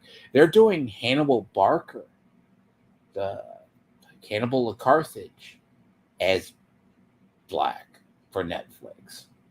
Okay, just stop, Timon. I know. Trust me. I know more than I want to know. I want to go back to blissful ignorance. Okay, this is bad enough. You know what I mean? Yeah, it's more limiting also in what kind of stories you can tell. Yeah, we're always expecting those same things. Exactly. There's an expectation that we have, and how? Yeah, they just assume. Yeah, it does limit stories to stories that seem realistic to people. You know, I'm not going to watch the magical Negro thing. I do think that it could be missing out. Hilarious. You're missing out. Yeah, not going to waste my time on that. People associated with it. Maybe I'll pirate it. I don't want to give those people any freaking money. Okay. Okay. I'm sure they're going with the Velma effect. They want people to, if it's meant to be bad or over the top, maybe it'll be decent. But I'll let other people find that out. Let me say this: like in Shogun, right? It's like Cuties. Maybe it is a tastefully artful piece. I'm never gonna find out. I'll just go with the common narrative. Like I'll say this, like that. Okay. In Shogun, right? And I think Nico, if you ever want to, I'll eventually get Gray in them. Don't try to get Nico to do. No, I'm not gonna say watch it. Like Shogun is based on a period in Japan. They have Japanese actors speaking, and it's actually in samurai armor and weapons of the period. You have Japanese speaking Japanese, and the English are speaking English. That's kind of historically accurate to the period. Don't you agree? Okay, I want to shut this down in at least the next 20 minutes. Okay, yes. You're making me go longer by going off on all these tangents. For me, there's this thing called the Tiffany problem, and it's how I like to talk. It's one of the ways I like to talk about historical diversity. In that, the Tiffany problem is that Tiffany was actually a fairly common name hundreds and hundreds of years ago. But if you write about that, if you actually say, "Hey, I'm going to put a character named Tiffany in my game set, centuries ago," people go, "Oh, that's such a modern name. Like that doesn't sound right." So the reality of the situation, which is yes, Tiffany was a name back then, feels wrong and ahistorical if we look at it today. And I think it's the same way when we put diversity into the past. People go, "Oh, Jesus Christ, a name. I thought it was going to be something somewhat creative, like based off of breakfast at Tiffany's and spin out this whole thing. It was about this girl, blah, blah, blah. But a name? Oh, Yeah. Okay. Why are you even doing this? If you want something to be set historically, you should do research, not just make shit up and push that upon. Okay. Simple as that. Okay. You want it to be historically accurate? See what type of name people had back then. How are you comparing someone with a modern name and trying to place it back in the past to diversity? The disconnect is just. It amazes me how these people, there's clearly periods, like if you want diverse history, like let's say when they were doing something on Cleopatra, right? They completely ignore the Nubians, the people Okay, below. no, Timon. Okay, as I said, I want to get through this. Okay, I understand your point. Yes. Let's focus on this. Okay. No, but you're just putting diversity in. They don't even feel ready because they've been exposed to so much, whether it's whitewashed, whether it's just, colonized media, that they go. You just been brainwashed by the patriarchy. Okay, this is also another reason I really hate the anti-woke people. They just assume everyone has been brainwashed by woke media. And these freaking far left loonies think the same exact thing, but about all this other shit. Okay, I hate these fucking conspiracy theories and assuming people are brainwashed. Just some people don't have problems with these minor changes, okay? It's not that big of a deal. They don't find it culturally changing. Same thing, the normalize some sort of compromise. And the extremists, never going to get along with them. They cannot embrace. No. Okay, should I say the bad extremists? There probably are some good people who are in the fringe of extremism, maybe doing it for edgy or for capital credit, who might be okay. But generally, it's sort of the left and right, just horseshoe theory. Oh, woke. Well, they're brainwashing people with video games. I think people are generally stupid, but that this sort of argument about brainwashing people, sorry, I don't buy it. Just like I don't buy it She's with also this. using coded language. She's using, I was taught colonialist. Yeah, it's the same thing. It's woke media. They at least have a more diverse set because they've been working at it longer. Right, odds, please, anti-woke people, start coming up with some good new terminology that maybe people won't just call you a racist. So, I mean, yeah, they have terminology, but usually based in some really stuff that's hard to use in He public. comes from it from a very far left angle, and it's because I know some of this coding.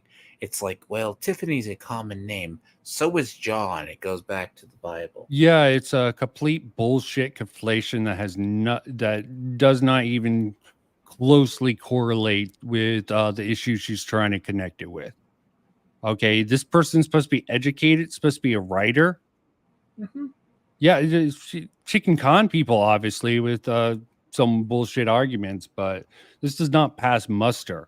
This pass even less muster than fucking as. Oh, there can't possibly have been diversity back then because my understanding of it was that this was a homogenous time. And so I think I look at it like that. Or they make excuses for it, like, yeah, well, sure, okay, maybe there were some women in World War I that were on the front lines, but it was only in these specific situations, so we shouldn't show it in the game. What?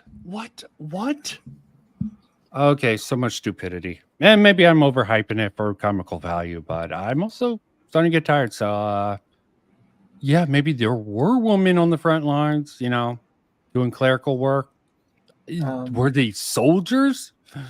It's the battlefield. It's the battlefield. So, like, what's funny in, like, World War II, you remember, like, when Battlefield 5 came out, they had the woman with a prosthetic arm and a sniper. Yes. And then the director said, if you don't like it, don't buy it. But we want to make it historically accurate. But what's funny is during World War II, yeah, there may have been women on the front line. Yes, there was like a Norwegian or like a Russian sniper or something like that that fought Germans. I that think was there was a female. There was an anime. I think there's a French. I think there was a French woman spy in the French Resistance or something that's historical. They hyped it up, I think, for Battlefield 5. But yeah, the arm thing was just cringe. Okay. I mean, it's fine if they wanted to put that as a cosmetic for people, a skin. But do not use it in your fucking promotional material, okay? They said the game was historically accurate. Oh, fuck off. Exactly. You have so much of that happening. And for me, there are so many leaps that we already take with history. There are so many things that we decide are true, and so many of the protagonists that we choose for. Oh, so we already freaking suspend our disbelief. Why not suspend it further? Why? Okay, why stretch it even further? Okay, there's a certain amount of stretching you can do before. Let's take a rubber band, for example. Okay, yeah, it stretches to a certain amount, but you stretch the shit too much, it snaps. So let's use that sort of example, okay? How does that sort of vary in la diversity land? And frankly, I'm all for diversity. Hell, I was arguing in Lord of the Rings, Ring of Power, there being just that one black elf was an issue for me, for my believability. My suggestion is to have other black elves to be in He's there. supposed to be have a them as gray dark elf. elves. He's supposed to be a gray They don't elf. explain it. Why is he the only gray elf or anything like that? Okay, they don't explain it. Okay, and him just being alone just feels really, really fucking awkward. Our games are exceptional by their nature. So why not, why not take that further? Why not say that, yeah, we can tell different kinds of stories? And frankly, we see so many of these eras in history through one lens, and then we forget that this. No, that's you and other ideologues. Okay, most people at least have a couple of different lenses that they see things through. Okay, I see things through a multitude of lenses, way more than these people. What lenses do you see it? Okay, let's see. What lenses she tries to focus? She's bringing up this one lens. What's this one lens, and what lenses do you use? Okay, please explain. Progressive explain to us a simple one-lensers, cyclopses in the media landscape.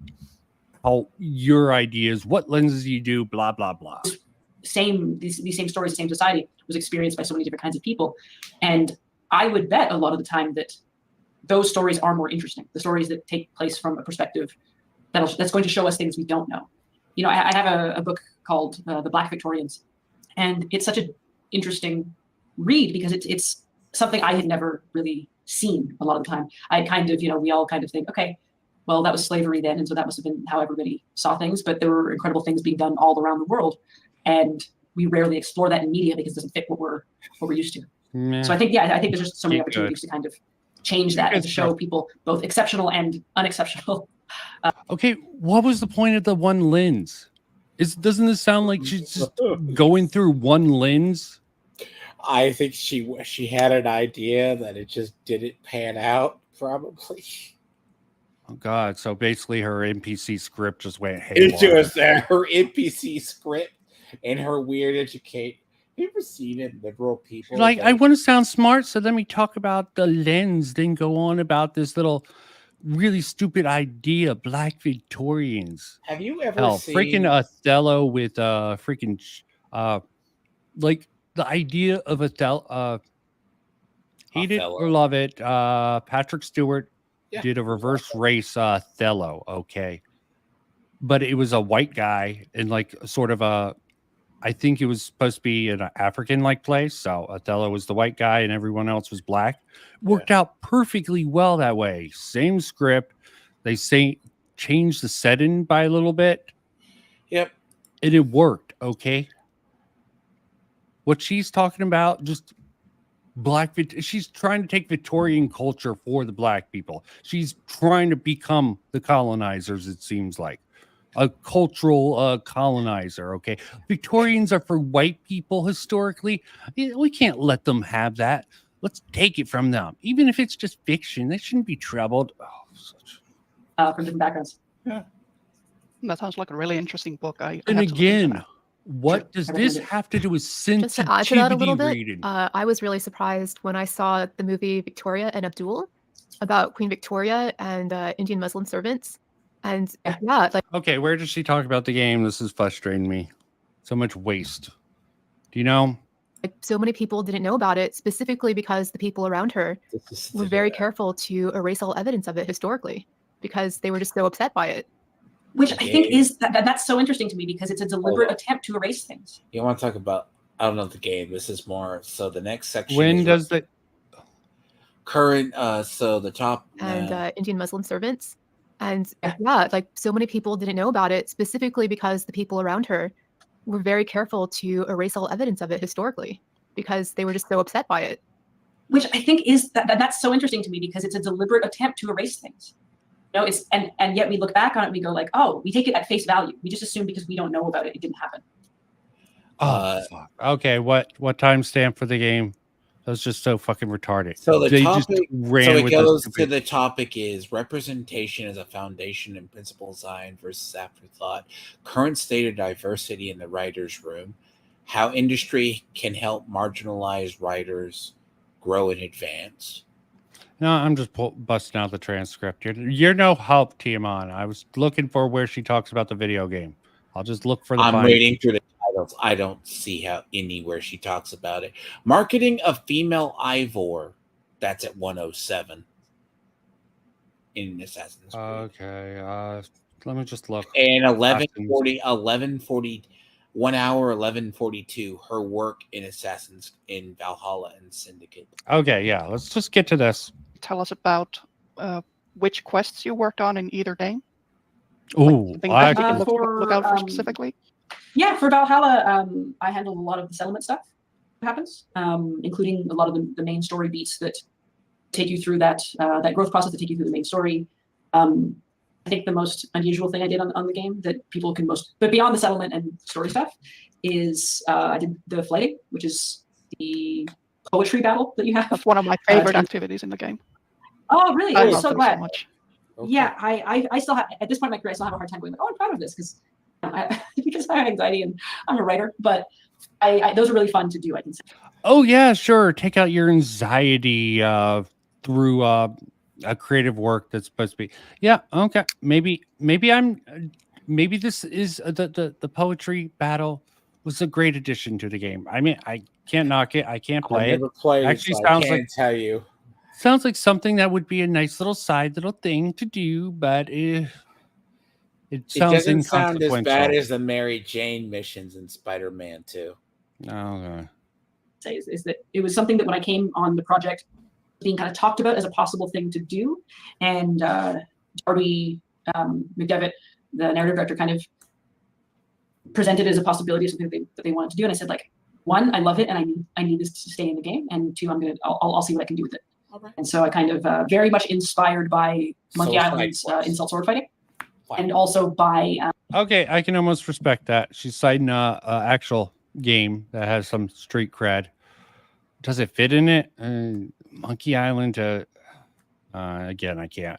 But at least it's inspired by something that's historically accurate. Okay, fair enough. Fair enough. Kind of, I think, like. But it's sort of funny that she's sort of citing something inspired by something else. Okay, she adopted something and morphed it for her own purposes. Very, I guess, very poetry slam rap battle, like that kind of form of kind of cheesy recap raps, which I always find very fun, and kind of. See, I find this perfectly acceptable. Okay. I mean, maybe it didn't work in the game. I don't fucking know. Okay. I'm just maybe sounds like cultural appropriation. Maybe. Or game interpretation or game appropriation. Merging those two concepts into something where it's fun to go across the world now and battle people. And they always call it like Viking rap battles. And I'm always a little bit hesitant because I'm like, I did not write them from the perspective of like, I'm going to write a really good rap song because none of these, they're not going to hit the top 10 anytime soon. But they create these really fun poems. And it's so much fun right now to have the old emails. Whenever I would write them as poems, I would send them to Darby. And having those things that just like, I wrote these really ridiculous rhyming poems filled with like weird insults are now in this game. I think there's 15 of them, or maybe 16, if you count the tutorial. Like, that's something that I can really say, yeah, I had a weird impact on this game by bringing that. And then a lot of the stuff. Yeah, just keep lying to yourself. So it sounds very egotistical.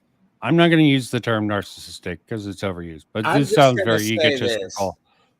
if I'm doing a game with like combat, and then they ask me to go do a side quest of poetry battles, I'm gonna think that's a little off. Yeah, we have no context for it. It could just be a mini game, like card mechanics and something. Yeah.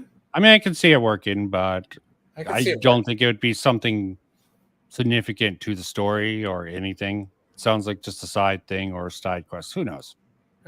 The settlement and the rest of the game. Like Final Fantasy VIII. I'm happy with what I was able to contribute, and I'm yeah. There's many side little quests, and it's definitely something added bonus, but it's really not contributing to the overall thing.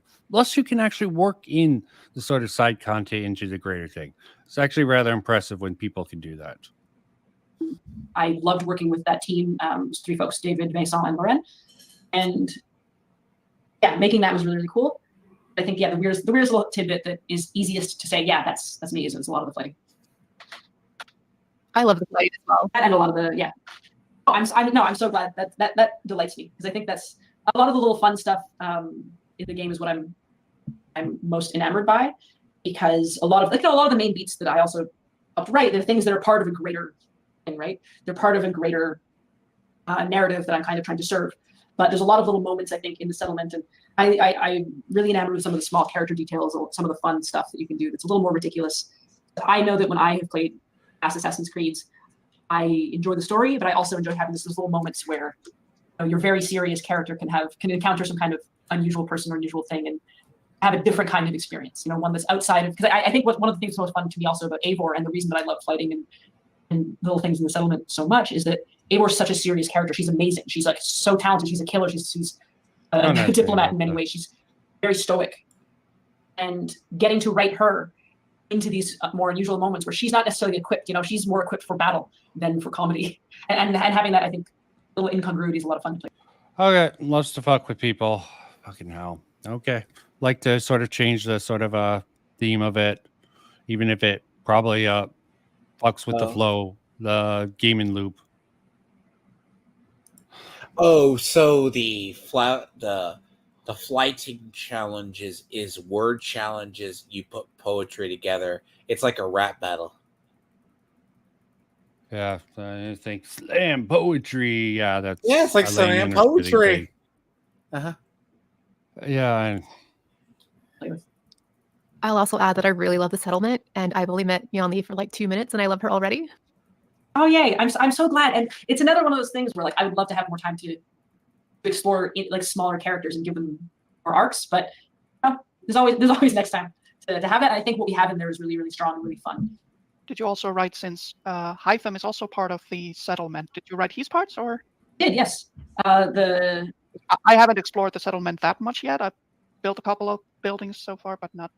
Yeah, so I was just wondering about that, since he's also yes, part of the I did a lot of the main story stuff, which I won't talk about too much because it's full of spoilers. But some of the even especially like the late game stuff at the settlement, I had a hand in, and it was really fun for me as someone who was handling the settlement pieces of both the main story and those things, because I would see all these different writers writing these amazing arcs, like these incredible mysteries, these incredible like adventures for Eivor, and then my job was often to go, okay, where's she coming from here? What are the consequences of the actions that she performed in this territory, and how can I help you extend that experience? There's one, I'll be spoiler light, but there's one territory where if you do the right thing, you can recruit someone to join your ranks, and getting to kind of like have that character do cool stuff in the territory, and then now she's being handed over to me to kind of take care of for the rest of the game. It's really cool. It's okay. This is lost to me. It sounds like all complete crap. I mean, it sounds like she's overhyping what she's doing for this game and trying to make it seem like much better than it really is. Okay, here's some decent stuff to bear in Valhalla. Awesome. So our group specifically, the Assassin's Creed Sisterhood, is very interested in AC Sisterhood. Okay. Not only promoting women in the industry, but we also would really like to see more female characters. So is there any like advice you can give to us that what are some of the things that we as fans can do to encourage studios to give us more titles with leading women? Honestly, I think you're doing it right now. It's about creating the knowledge that that audience exists. It's creating awareness around the fact that that's what you want. It's making yourself known and giving yourself, creating a space for yourself to say, yeah, this is important to me and I want it. And it is asking for accountability. You know, if we look at, like, again, as we talked about over the summer with so many things, especially at Ubisoft, that were, you know, so predatory, so dangerous for women, for marginalized identity. Yeah. Okay. They're talking about the Ubisoft lawsuit. Oh, fair. Okay. That Ubisoft lawsuit from 2020. Okay. Was that big deal? I don't remember hearing much about it. Was it just taken under the handle? I meant the Blizzard thing was really Blizzard made waves. Made waves, but I guess they managed to get the Ubisoft thing. Bear in mind, and I legitimately, I don't know about the truth of these lawsuits. I wouldn't have to look into it. Even the Blizzard remember shit. the Naughty Dog one? Naughty Dog one was pretty bad. No. I don't keep up with all this crap. Why do you need all these lawsuits? And why the fuck are all these places that are supposed to be progressive? So there was. Why are all these places that are supposed to be so progressive always having all these issues with women? They have the biggest bro culture problems. Yes. Oh, Jesus Christ. Okay, yeah. Okay, get better men. Okay, sorry.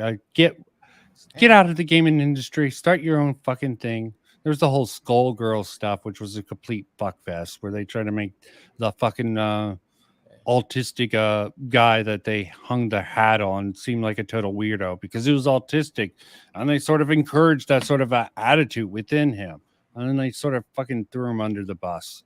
Mike, I think. And then they tried to make another brand outside of Skullgirls that utterly failed, and it didn't work. Yeah, I don't fucking know about that. It's been a while, but look at this language, okay? Ooh, it's dangerous for women and marginalized women. You know, I think it's dangerous for men to be near women, to even look at the women in the wrong way. Oh, he used his male gaze on me. Okay, I feel so marginalized and victimized. Oh, there needs to be solid, serious things. Making a bad joke. Groping someone. Yeah, okay. I can see that being a legitimate concern. You don't joke about essay in the workplace. Okay, yeah, fair enough. Okay, I don't think that's smart to do. That shouldn't be a culture that's sort of yeah. It's about calling that out and saying that, you know, because for me, I think that it's easy for a lot of people to go like, oh, well, if you don't like it, don't play. But no, it's because you like it, because you want to play, that you care about this. So for me, it's equal parts asking for content to change, saying, I want to see more women. I want to see, you know, more queer characters, more characters of color. I want to see more of these identities represented. And also you have to, if in order for you to do that, you have to clean up. That was the concept behind it. You have to make sure that you're creating a space where that. You saying something? I'm sort of zoning out. This is just like blah blah blah blah blah. Remember, one of the games I worked on was Goodbye Volcano High. Yeah, like I care about that. Okay, do you know anything about that matters? Okay, it's just like it's like a furry high school game. That's all I remember. Oh, furry. Oh god, we need that furry representation. Sorry. God, I appreciate it about sisterhood, blah, blah. We want more women. How much power do they have? How good are their arguments? They seem as dog shit as yours. Okay. Okay, this is 2 years ago. Let's see how well this Assassin's Creed Sisterhood. I'll keep playing it. It's about this is saying, going to be a different tab. It's about saying we want women who are making these things to be cared for, to be supported, and to be defended. And so we care as much about making sure that this company is accountable for its mistakes and for its abuses, while also saying, because we want it to be better, because we actually do care about these things, we care about these characters, we care about this world, we care about the creators, you know, the kind and empathetic people who are working every day on a lot of these products, and we see the people who are doing the work from the inside, and we're fighting for them, because those are the people who are going to give you the characters that you want, and so they have to. Oh yeah, not for the customer. Oh, I guess these women would be considered customers. But they're women customers, so they count. Otherwise, it's just all the minorities. Yeah, I hate all this sort of shit about sexism, stupidity, racism, all of it's just so goddamn stupid. I don't even know why people engage with it. Why people feel the need to bring it into the workplace. Okay. Someone asked on Twitter, I swear, how they got when Actman tweets was, why would a company ever consult people like this? Because some corporate bigwig thought it was a good idea. Yeah. Okay. There is a push. There is a sort of threat, or they're using the threat of sexual assault. In the article that I'm actually going to be citing for our upcoming video, someone was pushing for, I think, was it Ubisoft, or I think it was EI, pushing for doing sort of the socially progressive stuff to learn from the Blizzard sexual scandal. They just have that backup with like The Sims, and I think Battlefield 5 gets brought up. Who the fuck knows? You know, maybe just not have women in the workplace if they keep getting sexually harassed. Maybe that's not a place for them, okay? To be fair, it's funny, right? I mean, hey, sexual harassment isn't funny. No, I remember the whole thing about, they say there aren't women in gaming, but when most artist departments are mostly female. I don't know. Okay. Coding. I'm running this. Sorry, most code. Look what you did, Tiamon, okay? I was going to close this down a lot sooner. We're done in 10 minutes, no matter where I go. Okay? I know. 4 hours. Limit. You might want to revisit this. So I would say that, yeah, it's exactly what you're doing. It's being clear on your position. It's not, female characters at any cost. It's not, if you put a female character, we'll excuse what you do in the workplace. It's saying, no, everything is important and everything is connected, and we want broad change. Thank you so much. This has been really educational. No, it hasn't. It's been a waste of... That's more revealing, because in later development, how did that not come into it? Who designed the protagonist for Forspoken? No one from here that I know of. Okay. Again, that was Black Gamer Girls. Okay, that's all probably a different bag of crazy. Yeah, someone made the connection between them in this group. I'm just gonna scan through this real quick. Anything really good? Probably not. There's probably a lot of buzzwords and I mean, that's why I said sort of stuff. That's why I said 111. But the game's gonna make me do it.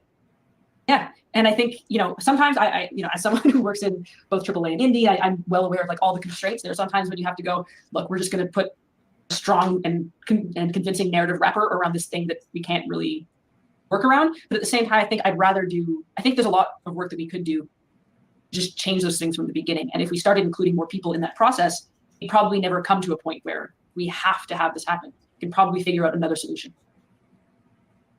So I'm going to use that opportunity to kind of segue into my question. And that's, when it comes to diversity in the writer's room, how is the video game industry currently doing? I think, I want to think that it's improving. I hope that, I think this year especially, we've seen a lot of promises about that. I think there's been a lot of social movements, a lot of awareness, a lot of talk about how we do have to do better. It is our responsibility as a society. Remember, Timon, do better, okay? It's your responsibility as a responsible of the response of the gamer response of the response, okay?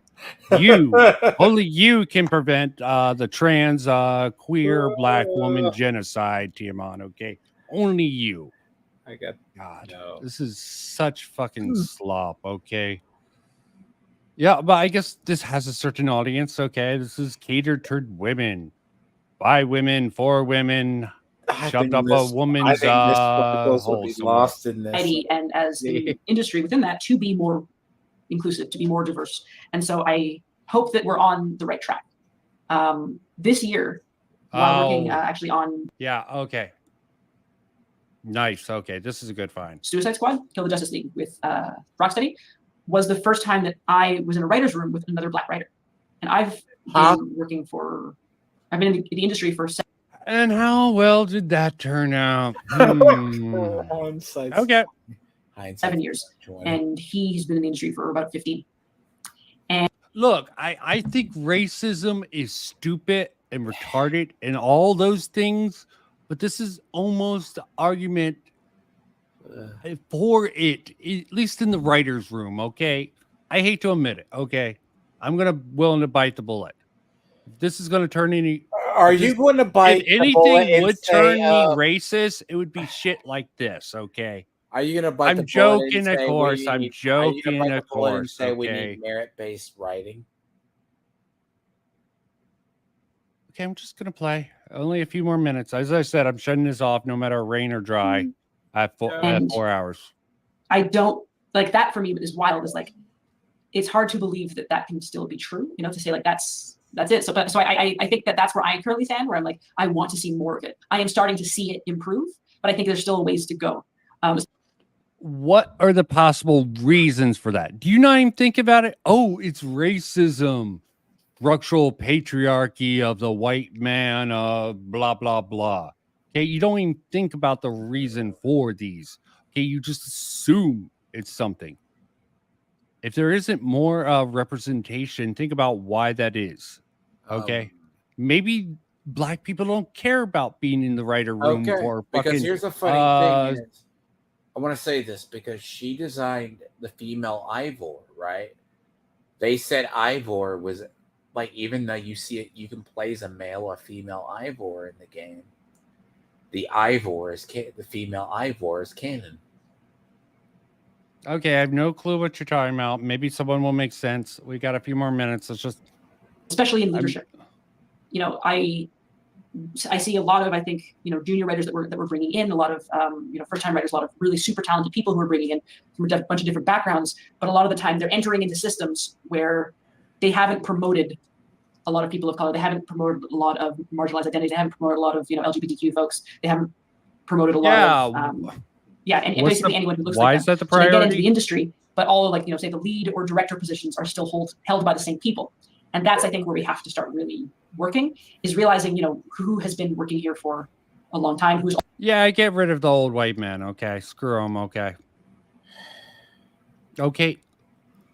Merit-based hiring means nothing to these people. No talent. Okay. What is your just by virtue of their race and sexuality, they deserve to be promoted. Why the old people should be. I even agree with this in a certain context. So there is a lot of dead weight in a lot of these industries. Okay, but I sort of don't trust these people to be the ones to replace them, given the results we have. Okay, again, they don't believe in merit-based, sort of achievement-based. What does your artwork look like? I don't care. I don't care. Yeah, I would rather hire if your artwork looks good or your vision meets what I think it could be good for a team. I'm probably going to bring you in. I would bring you. Fair enough. Okay, let's get through this much slop. Maybe I will revisit this. Maybe not.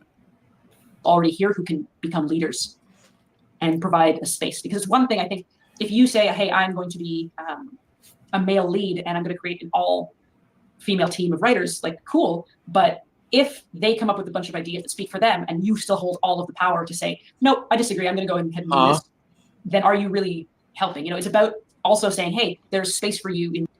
Did this happen? Why are you coming up with these? Do I want to know?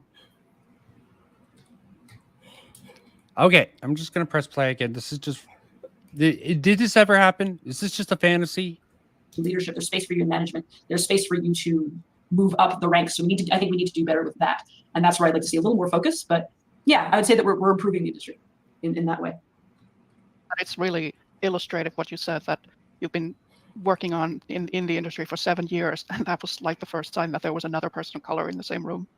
Or I've had another black person for myself, but I think that a lot of folks of color have had that same experience. For the most part, it's very rare still. What does it have to do with the quality of the game? Okay, these people, I don't want to call them racist, but I'm not going to call them racist, but others do. Do you see why? I can't blame them. We have about a minute and 30 seconds. Do you see why the people we hate? The people who I don't put pronouns hate these people. before. I feel I dislike the people who put the pronouns before everything else because it takes over their identity. I actually am thankful for those people because it sort of is a virtue signal that means I shouldn't take them seriously. Okay. Okay. It's an indicator. Not everyone who uses pronouns are that way, but they put pronouns in their title. I'm going to sort of have a certain bias towards seeing them that way. And maybe that's unfair, but you know what? Life isn't fair. And you have any closing remarks, Timon? Okay. No, we're good. You've been streaming a lot during the day. Sorry, I can't join you all the time. I'm a very busy man. At least that's the claim I want to 2 make. p.m. Central. I'm a lazy bastard. 2 p.m. Central, Monday through Wednesday. Yeah, weirdo. Okay, count down for anything you want to say. And I'm then- really just closing off the stream in like 30 seconds. So this might be a good source. I don't know. Don't care. Timon, any closing remarks? I'm just saying, fuck these people. Okay, source, but it's awful. It might be more awful than you can know, but yeah, anti-woke, woke. Well, I even have to admit, anti-woke isn't quite this cringy, but these still aren't helping to get rid of them in a lot of time. And yeah, closing out. So peace out.